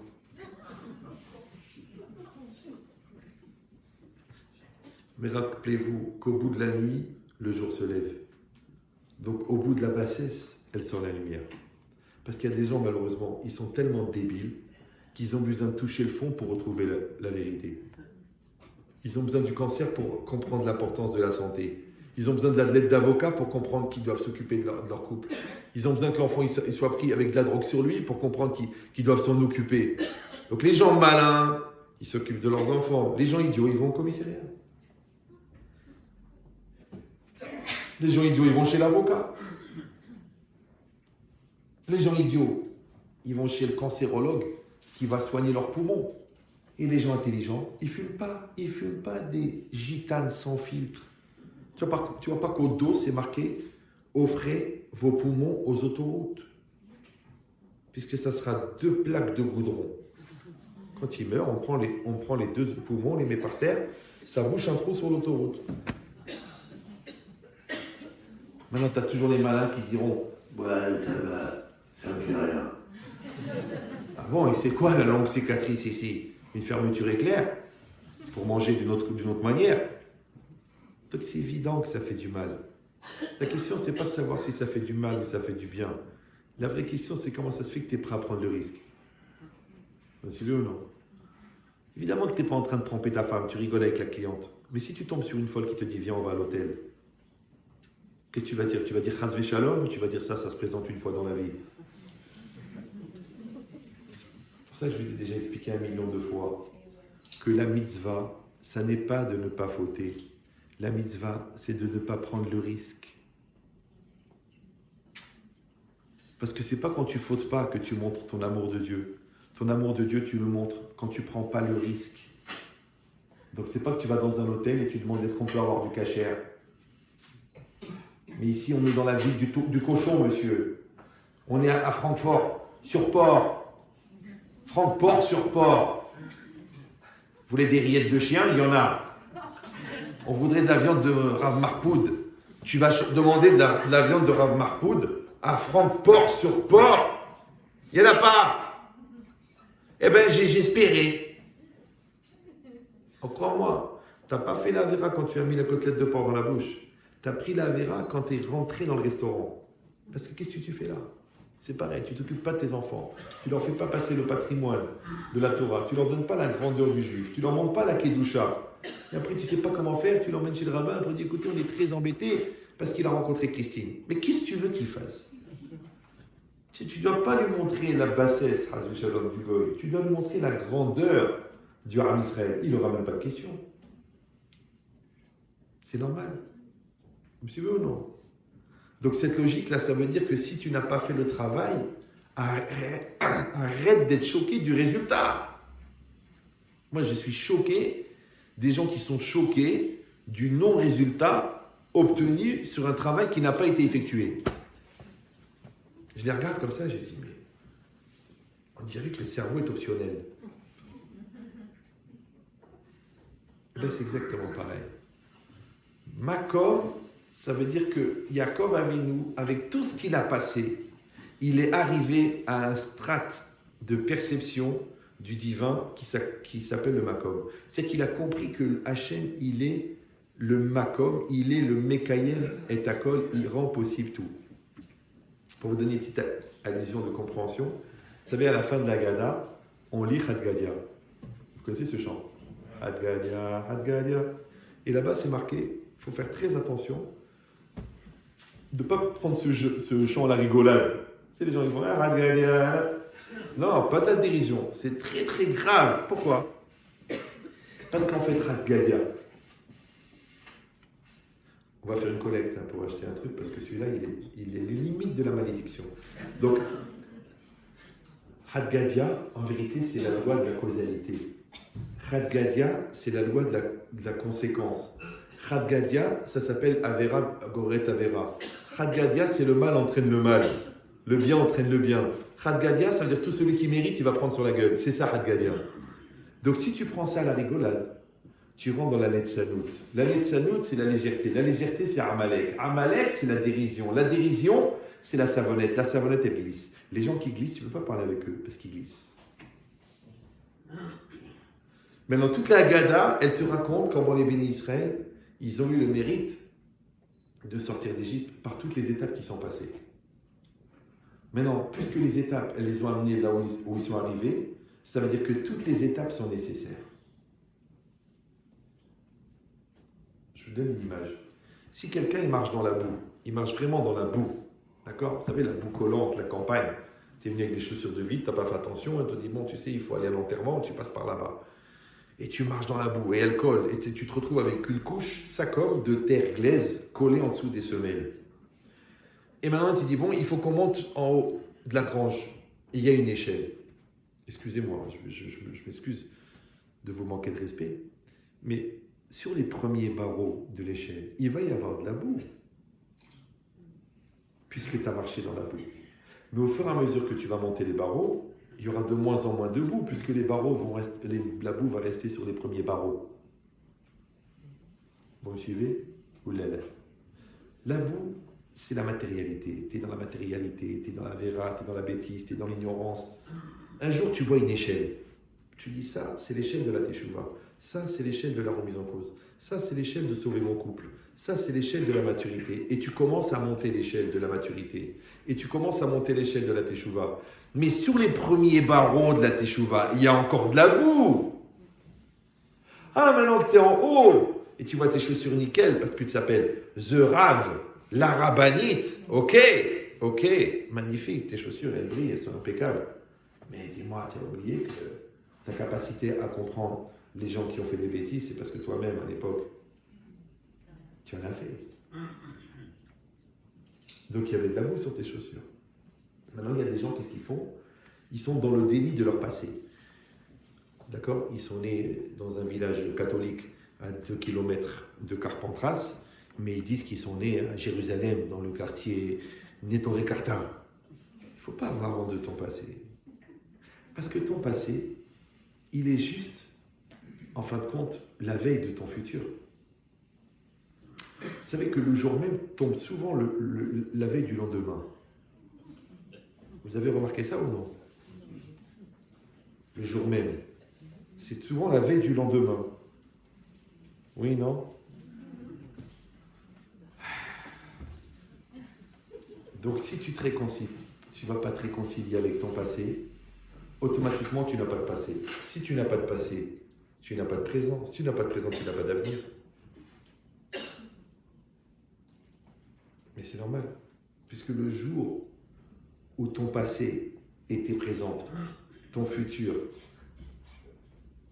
était futur. Mais le jour où ton futur il est devenu présent, ton présent d'époque, il est devenu passé. Ah. C'est pour ça qu'en fait, il n'y a que du présent, le présent de l'époque, le présent de maintenant, le présent de demain. Maintenant, le présent d'avant, on l'appelle le passé, puisqu'il est passé. Le présent du futur, on l'appelle futur, puisqu'il est à venir. C'est un présent à venir. Donc il y a le présent passé, le présent présent, le présent futur. Maintenant, ce qui a rendu possible le présent présent, c'est le fait que tu as cru à ton futur à l'époque où ton présent était, où ton passé était un présent. Ça va être compliqué, mais c'est très simple. C'est dur à répéter, mais c'est facile à comprendre. C'est pour ça que celui qui ne croit pas à son futur n'a pas de futur. Celui qui ne croit pas à son avenir n'a pas d'avenir. Celui qui ne croit pas à son couple de demain, aujourd'hui, il n'en a plus. C'est quand les gens ils viennent me dire, et comme ça, tu réfléchis, j'ai trop souffert, j'en ai marre, la famille, la race, l'argent, les nerfs, la grossille, la bêtise, les trucs, son mari. Je dis, écoutez-moi bien, on ne va pas se truquer. Chacun, il a vécu des catastrophes. Mais je pose la question, vous y croyez ou vous n'y croyez pas? Alors il y a les gens qui disent, oui, j'y crois. Il y a des gens qui disent, j'ai de quoi hésiter. Et il y a des gens qui disent, eh bien si je suis là, c'est que j'y crois. Mais écoute bien, il ne t'a pas dit j'y crois. C'est vrai ou non? Vous voyez votre réponse, que si je suis là, c'est que j'y crois. C'est que de la même manière que vous avez été amené dans votre mariage par la force des choses, vous êtes amené dans votre divorce par la force des choses. Mais ça n'a jamais été une décision personnelle. Maintenant, on ne peut pas se marier comme des idiots et divorcer comme des imbéciles. Il faut bien qu'à un moment, tu sors du coma. Maintenant, les gens qui sont prêts à se battre pour divorcer intelligemment, ils verront qu'ils n'ont pas de raison de divorcer, ils vont rester mariés. Mais les gens qui n'ont pas construit leur mariage, ils vont divorcer avec une facilité surprenante. C'est normal. Parce que comment tu vas écrire le livre, comment tu vas vendre le livre que tu n'as pas écrit? Comment tu vas corriger la copie que tu n'as pas fait? Comment tu vas vérifier que tu as réussi l'examen alors que tu n'étais pas à l'examen? Comment tu viens toucher le salaire pour un travail où tu t'es pas présenté? Ben, c'est exactement pareil. Quand toi, tu comprends que Makom, c'est ce qui rend possible, c'est qu'Avraham Yaakov Avinu, oui, il est arrivé au bout de la nuit. Il est arrivé au bout de la souffrance. Il est arrivé au bout de la faim. Mais il a eu une idée. Il a dit à Hachem, c'est à Makom. C'est pour ça que là-bas, qu'est-ce qui s'est marqué? Il est arrivé à l'endroit. Vaïfga, il dit Rashi, c'est quoi? C'est la chaîne de fila, de prière. De là, on apprend que Yaakov a institué la prière de Arvit. C'est bizarre, non? Abraham, il a institué la prière de Shacharit. Yitzhak, il a institué la prière de Mincha. Et Yaakov, il a institué la prière de Arvit. Maintenant, je ne sais pas combien vous priez tous les jours. Vous priez? Vous n'avez pas remarqué un truc? Entre nous, hein. Ne le prenez pas mal, on est dans une synagogue. Les trois amidot, c'est les mêmes. C'est les mêmes. Vous suivez ou non? Donc ça veut dire quoi? La prière de Harvit, mais c'est la même que la prière de Shabbat. La prière de Kippour, elle est différente. La prière de Rosh Hashanah, elle est différente.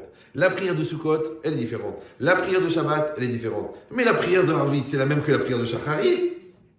La prière de Shacharit, c'est la même prière que Harvit. Oui, non, oui, non, oui ou non? Voilà.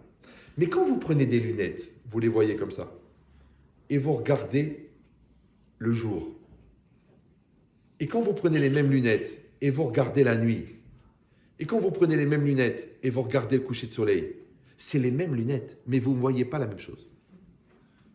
Eh bien, la prière, c'est des lunettes. Mais Arvit, c'est l'état d'esprit dans lequel tu es au moment où tu fais cette Amida. Maintenant, l'Amida du matin, c'est pas la prière du matin. C'est que quand dans ta vie, tout est clair, tout est fort, tout est beau, tout est construit, tout est en base de réussite, comme un lever du matin, ça s'appelle Shacharit. Vous suivez ou non? Quand tu n'as pas de vision sur l'inconnu, quand tu ne sais pas quel va être le résultat de la biopsie, Shalom, quand tu ne sais plus comment faire avec cet enfant parce qu'il était renvoyé de cette école, quand tu ne sais pas comment tu paieras le loyer, parce que quand tu ne sais pas comment tu vas déménager parce que la maison ne se vend pas, ça s'appelle la prière de Harvit. Vous suivez ou non? Et quand tu es comme ça, comme ça, c'est très à la mode, ouais. Il y en a une seule qui suit l'actualité musicale. D'accord? Donc, ça, c'est la prière de Mincha. Vous avez compris ou non? C'est que c'est pas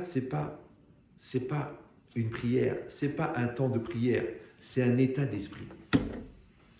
Maintenant, l'état d'esprit, il est différent. Pourquoi? Parce que le matin, tu vois le soleil, tu vois ta famille en bonne santé, tu vois le magasin ouvert, tu vois les clients qui rentrent, tu vois sur ton téléphone que tu as 78 000 euros dans le compte courant. Entre guillemets, t'as pas besoin de la émouna, parce que tout va bien.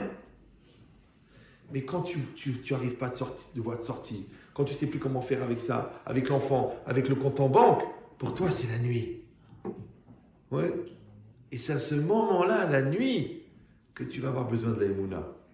C'est pour ça que c'est marqué les agid va boker chazecha ve emunatecha balelot.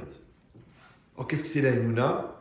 La émouna, ouais, la foi, c'est la capacité de s'investir dans une chose que tu ne vois pas. Vous me suivez ou non? Donc, croire au présent, c'est facile, parce qu'il est présent. Croire en l'avenir, c'est compliqué, parce que tu ne le vois pas. Maintenant, le problème, c'est que on a dit que Makom, c'est ce qui rend possible. D'accord? Or, la Emouna, c'est ce qui rend possible aujourd'hui, le lendemain. Je traduis en français. La croyance, c'est l'espace, le Makom, que tu crées dans ton présent pour que ton futur existe. Ça veut dire que si aujourd'hui tu ne crois pas au lendemain, il n'y a pas de lendemain. Moi je dis c'est comme les wagons. Tu vois, il y a le wagon 1, wagon 2, wagon 3. Maintenant le wagon 1, il est autonome et égal à lui-même. Le wagon 2, il est autonome égal à lui-même. Le wagon 3, il est autonome et égal à lui-même. Mais c'est faux. Parce que pour que le wagon 2, il soit accroché, il fallait que le wagon 1, il sacrifie un espace pour accrocher le wagon 2. Comme si vous ou non. Et même le wagon 1, soi-disant, il est autonome. Mais c'est faux, il est accroché à la locomotive. Et le wagon 3, il est accroché au wagon 3, au wagon 2, au wagon 1 et à la locomotive. Ça va ? Maintenant, quand moi, j'ai sacrifié dans mon présent un espace pour mon futur existe. Pourquoi ? Parce que c'est mon futur qui est le mécaïem de c'est mon présent qui est le mécaïem de mon futur. Donc le makom de mon futur, c'est mon présent. Ça va ? Vous comprenez ça ou non ? Ça veut dire que celui qui n'a pas de Emouna n'a pas de futur.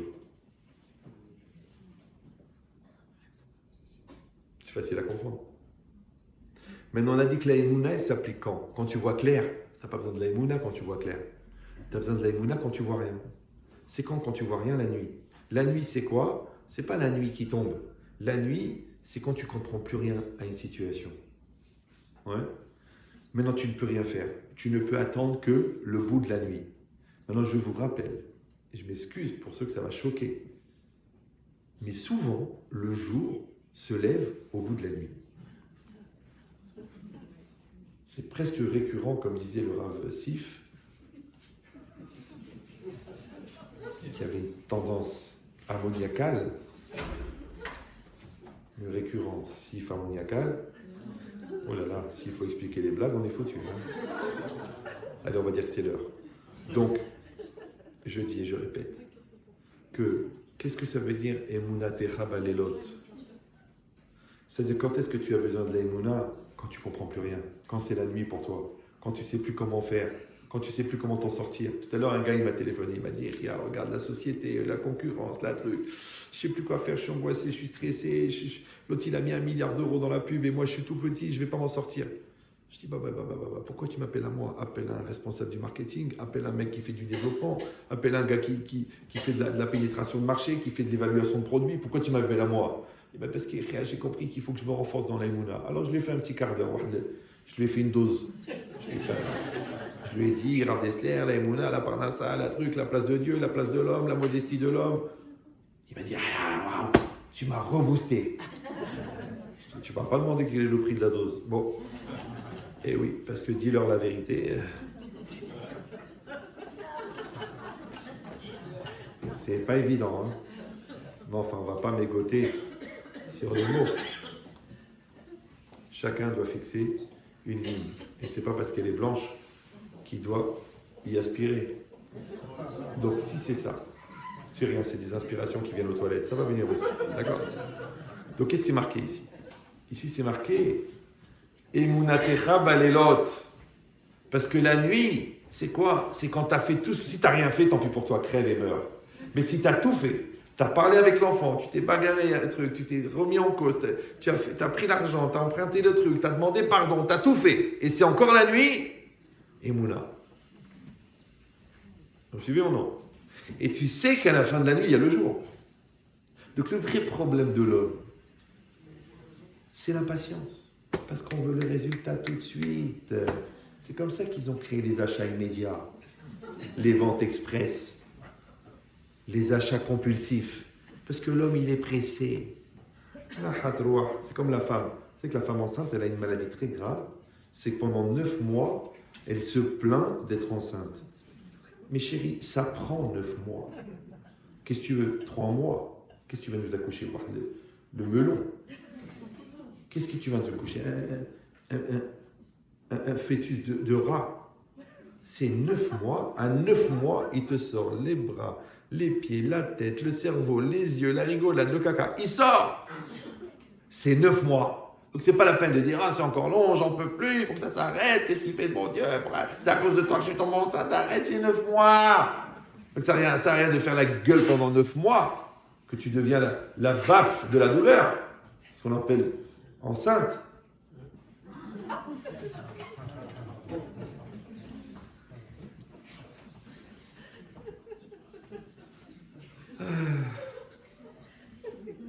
Non. Toi, qu'est-ce que tu dois faire? Tu dis en 9 mois, 9 mois. Le rendez-vous chez le notaire, c'est le 4 mai, c'est le 4 mai. Tous les jours, qu'est-ce qu'on va faire? Pourquoi? Comment? Je suis pressé, j'ai besoin de l'argent. C'est le 4 mai. Il n'y a pas de mai, c'est le 4. C'est comme ça. D'accord? Le résultat de l'examen, c'est telle date. Prie, montre, descend, achète, allume des veilleuses, deviens toi-même une veilleuse. Mais le résultat, c'est le 22 juin. C'est pas la peine de t'énerver. Fais autre chose pendant ce temps-là. Non, les gens, ils sont impatients. Parce qu'ils croient que quand ils s'impatientent, le temps passe plus vite. Au contraire, il passe moins vite. Parce qu'ils comptent les secondes. Donc c'est exactement pareil. Emunat Techa Balelot, ça veut dire que la nuit, quand tu as une situation perdue et que tu as tout fait pour que ça marche, et que tu n'y as plus rien à faire, tu dois t'en remettre à Dieu. Le problème, c'est que c'est qui va être capable de s'en remettre à Dieu quand ça ne va plus? C'est qui? Vous savez, c'est qui? C'est celui qui compte sur Dieu. Or, c'est qui celui qui compte sur Dieu? C'est celui qui a fait un apprentissage de compter sur Dieu. Maintenant, tu ne peux pas faire l'apprentissage de compter sur Dieu quand ça ne va pas. Parce qu'à ce moment-là, tu ne penses pas à Dieu. Donc, il faut que tu fasses un apprentissage de compter sur Dieu quand ça va bien. Quand est-ce que ça va bien? Boker. Il fait beau dans ta vie. Tu as une femme gentille, tu as des enfants évolués, tu as une Torah extraordinaire, tu as un Rav incroyable, tu as la Torah, tu as la santé. Qu'est-ce qu'il faut faire? Merci. Tu dois dire merci. Merci pour la Torah, merci pour la santé, merci pour le merveille, merci Hachem, merci Hachem, merci Hachem, merci Hachem, merci Hachem, merci Hachem. Qu'est-ce que tu as fait? Tu as fait rentrer dans ton cœur que c'est Hachem qui amène le bien. Maintenant, le même Hachem qui amène le bien, il amène aussi ce qui t'apparaît comme le mal. Maintenant, pourquoi tu vas penser au bien alors que tu es dans le mal? Parce que tu as fait pénétrer en toi la vision que c'est Dieu qui amène le bien et le mal. Comment ça s'appelle ça? Les Hagid Baboker Chazecha. Quand tu reconnais le bien, que le bien vient de Dieu quand ça va bien, c'est ça qui va te permettre de croire en Dieu quand ça va mal. Les Hagid Baboker Chazecha Ve'emunatecha Balelot. Mais celui que quand ça va bien, il dit, t'as vu comment je suis un bon vendeur? T'as vu tout ça, c'est moi qui l'a fait. C'est mon fric, c'est ma maison, t'habites chez moi. C'est mes enfants, c'est... Celui-là, le jour où il tombe malade, le jour où il perd tout, il fait une dépression, il se tire une balle dans la tête, le jour où sa femme elle s'en va. Mais comment tu oses partir? Je te tiens. Tu ne me tiens pas, chérie. Je suis resté par l'espoir que tu deviens un mec intelligent. Mais comme tu m'as prouvé que tu es impossible de t'en sortir de ta lourdeur, je préfère partir. Donc c'est juste, c'est là où tu crois que c'était solide que c'est fragile. D'accord? Maintenant, si toi, quand ça va bien, pareil dans un couple, quand ça va bien dans le couple, ça va bien. On est jeunes mariés, on s'adore, mon cœur, ma vie, ma fleur, mon diamant, mon bouquet de fleurs, mon feu d'artifice. C'est là qu'il faut investir, c'est là qu'il faut mettre de la gentillesse, de la douceur, de la messirut nefesh, de la remise en cause, du travail sur soi, des midot, de détruire la gava, la lourdeur, l'égoïsme. C'est maintenant qu'il faut travailler quand ça va bien. Parce qu'après, quand ça va mal, on est solide. Mais les gens, qu'est-ce qu'ils font? Ils font le contraire. Quand ça va bien, ils profitent, ils épuisent. Et quand ils ont épuisé le réservoir de patience de l'autre, et qu'ils voient que l'autre, c'est fini, ils viennent et disent, ok, je suis prêt à faire un effort. Tu as dit, mon amour, ça valait la peine d'acheter de l'essence quand il y avait une voiture. Mais il n'y a plus de voiture.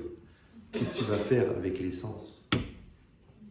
Donc je vous conseille de travailler votre couple quand il y a encore de la patience de l'autre côté. Mais si tu te surprends toi-même à dire, tiens, maintenant j'ai envie de faire un effort, c'est souvent parce que de l'autre côté, il n'y a plus d'espoir. Parce que si le Yetzer Hara, il te laisse libre de ta lourdeur, ça veut dire qu'il sait qu'il n'y a plus rien à sauver. Donc l'intelligence, c'est de faire des efforts quand il y a encore quelque chose à sauver. L'intelligence, c'est de faire des efforts quand rien n'était abîmé. Donc la mitzvah, c'est pas simplement de sauver ton couple, c'est de l'entretenir pour ne pas avoir besoin de le sauver. La mitzvah, c'est pas de trouver quelqu'un qui va parler à ton fils maintenant qu'il est loin de la Torah. C'est de l'entretenir tellement que même quand il sera loin de la maison, il sera encore dans la Torah. Parce que tu lui as construit sa Emouna, tu lui as construit ça. Il peut faire son stage à Hong Kong, 4 ans, n'aie pas peur.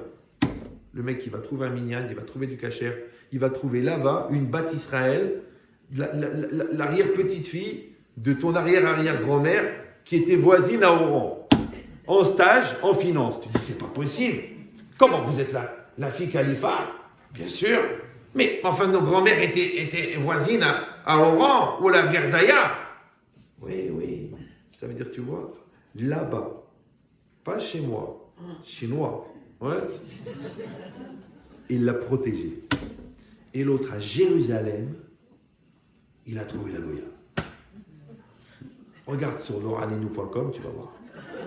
Tu dis, mais enfin, je t'ai envoyé faire ton volontariat en Israël et tu m'as ramené une Allemande. Eh bien, elle aussi, elle est venue en volontariat. Espèce de culpabilité arienne. Je dis, mais je vais mourir. Mais depuis qu'il est petit, tu lui dis, mais t'inquiète pas, révise ta Mishnah, fais la prière, viens avec moi, mon fils, écoute les Hadodi, regarde comment c'est beau le Shabbat. Quand il va aller, je te dis, même s'il va aller au goulag, il va garder ses valeurs. Parce que quand ça allait bien, tu lui as mis dans la tête la bonté d'Hachem. Alors quand ça va mal, il se rappellera. Il dira que je garde l'espoir parce que Ve'emunatecha valelot. Yaakov Avinu, c'est le père de la galoute. Yaakov Avinu, il va partir pendant 22 ans chez Lavan. Vous me suivez ou non? Son fils, il va rester 22 ans en Égypte. Ses descendants, ils vont rester 210 ans en Égypte. Comment ils vont traverser toute cette galoute, qui était la noirceur des noirceurs, parce que si Auschwitz, ça a duré 3 ans, l'Égypte, elle a duré 210 ans. Tu peux me dire comment les gens, ils ont traversé Auschwitz et ils sont restés croyants? Il y a 2 genres de personnes qui ont survécu à Auschwitz. Vous savez ça?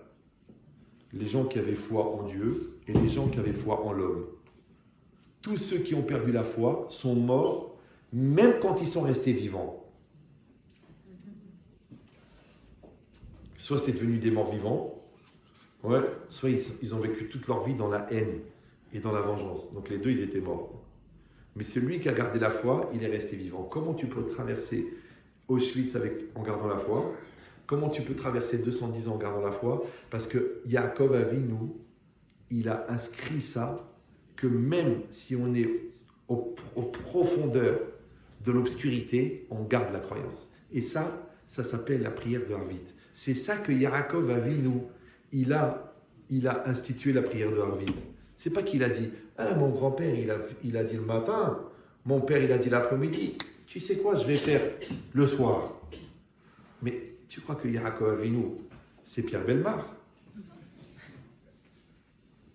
C'est quelqu'un qui en avait marre d'être belle. Un peu comme Angelina. C'est pas grave. Ouais. Vous avez compris ou non? Non, pas la blague, on s'en fout de la blague. D'accord.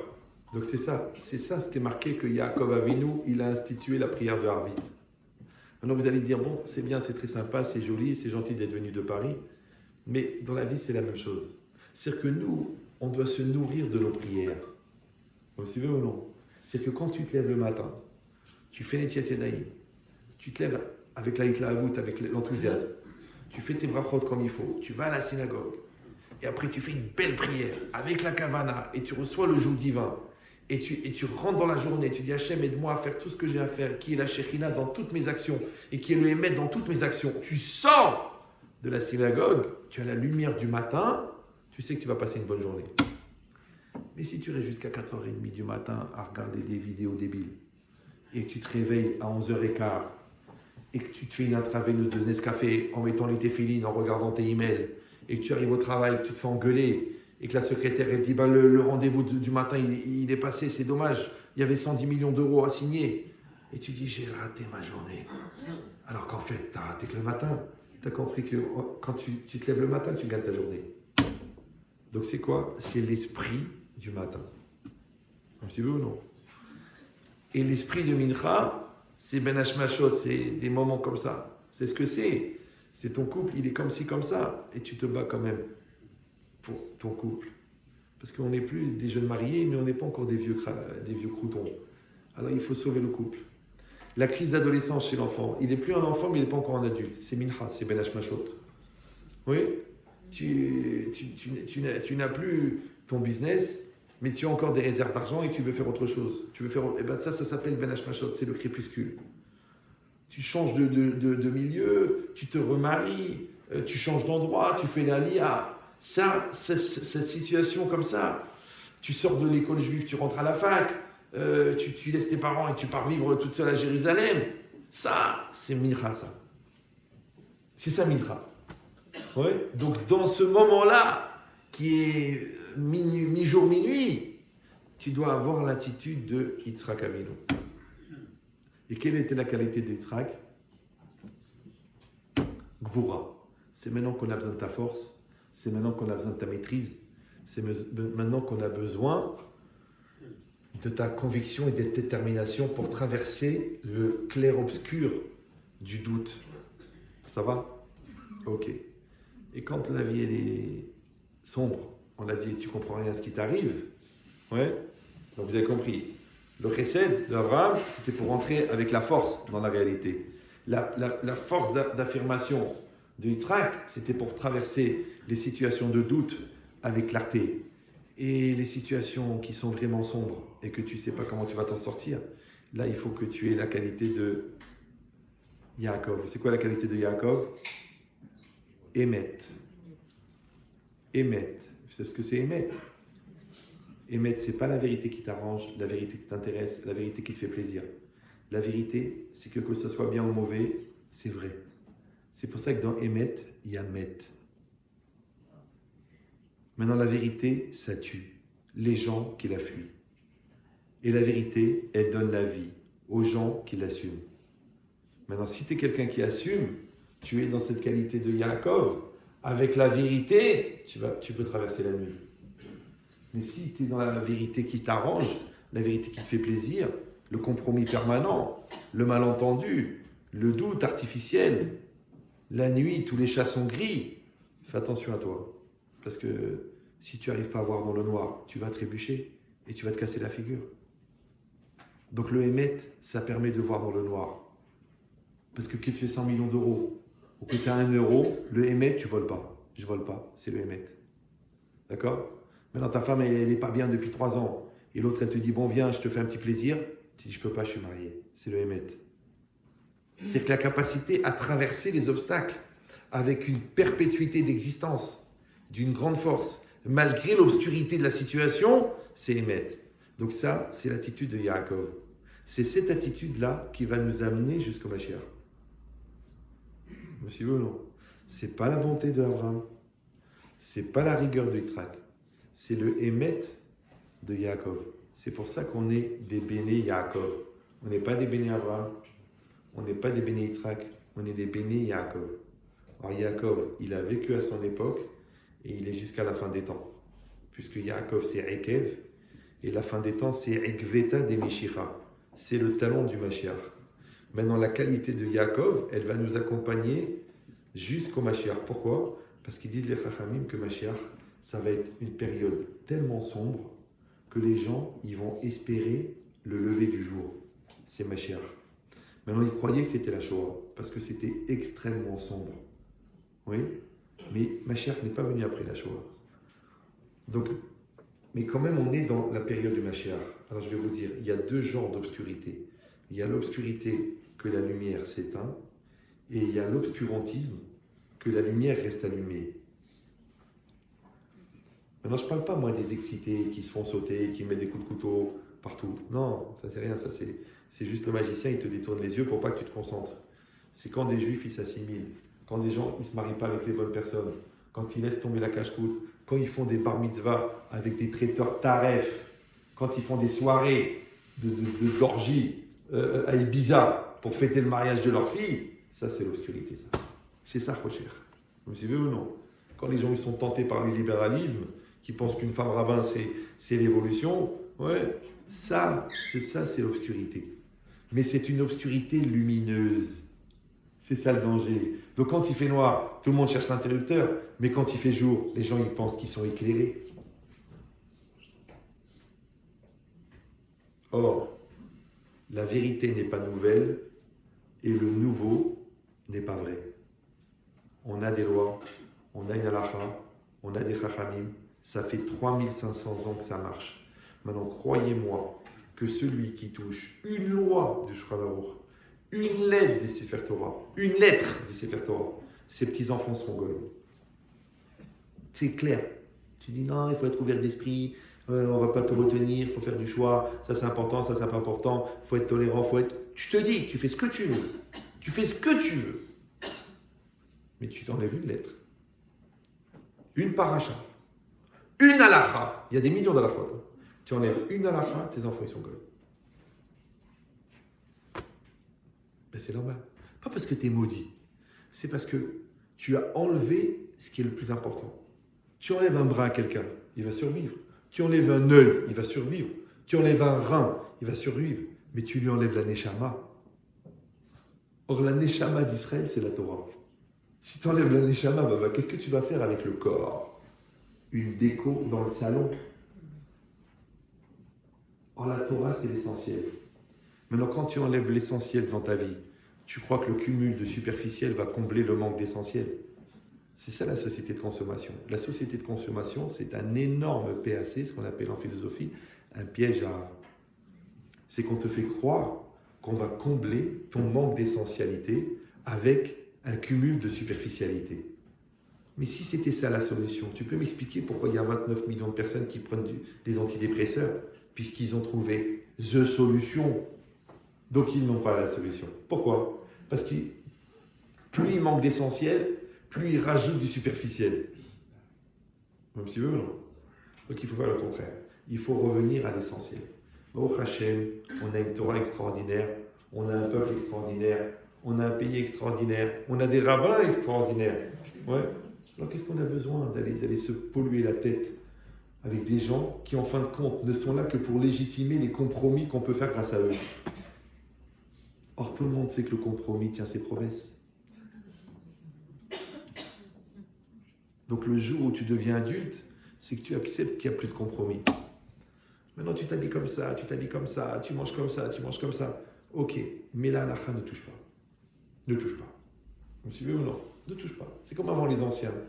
Ils allaient faire la fête, ils partaient en France, ils faisaient un peu. Mais quand ils devaient se marier, ils prenaient une fille de famille. Ils savaient avec qui s'amuser, avec qui se marier. Parce qu'ils savaient que la femme, c'était la terre où ils allaient planter les enfants. Les gens, ils étaient fous, ils ont fait le contraire. Ils ont dit, écoute, moi, personnellement, franchement, j'ai rien trouvé dans la communauté, puis j'en ai marre d'attendre, puis celle-là, elle est gentille, elle est douce, elle est bien. Mais attention, c'est le terrain. Rappelez-vous que pour casser une chaîne, tu n'as pas besoin de casser tous les maillons. Il suffit que tu en casses un. Donc au niveau individuel, je peux comprendre que tu as besoin de ton petit bonheur individuel. Mais tu fais aussi partie d'un peuple. Et ce peuple-là, il a 3500 ans d'héritage. Et tu vas renoncer à 3500 ans d'héritage pour passer un bel été à Ibiza. Maintenant, qu'est-ce qu'il peut faire que malgré toute l'obscurité de ton ignorance, toute l'obscurité du fait que tu es tombé amoureux, toute l'obscurité de ta frustration sexuelle qui t'a fait faire des bêtises, que tu restes dans le bien, parce qu'il y a le Hémet. Donc ça veut dire que quel que soit ton niveau de religiosité, tu dois toujours garder la qualité de Hémet. Maintenant, si tu es vraiment intelligent, tu étudies la Torah tous les jours. Si tu n'es pas à 100%, tu as confiance dans ton rave que tu choisis. Si tu es encore moins intelligent, tu mets des valeurs dans ta maison.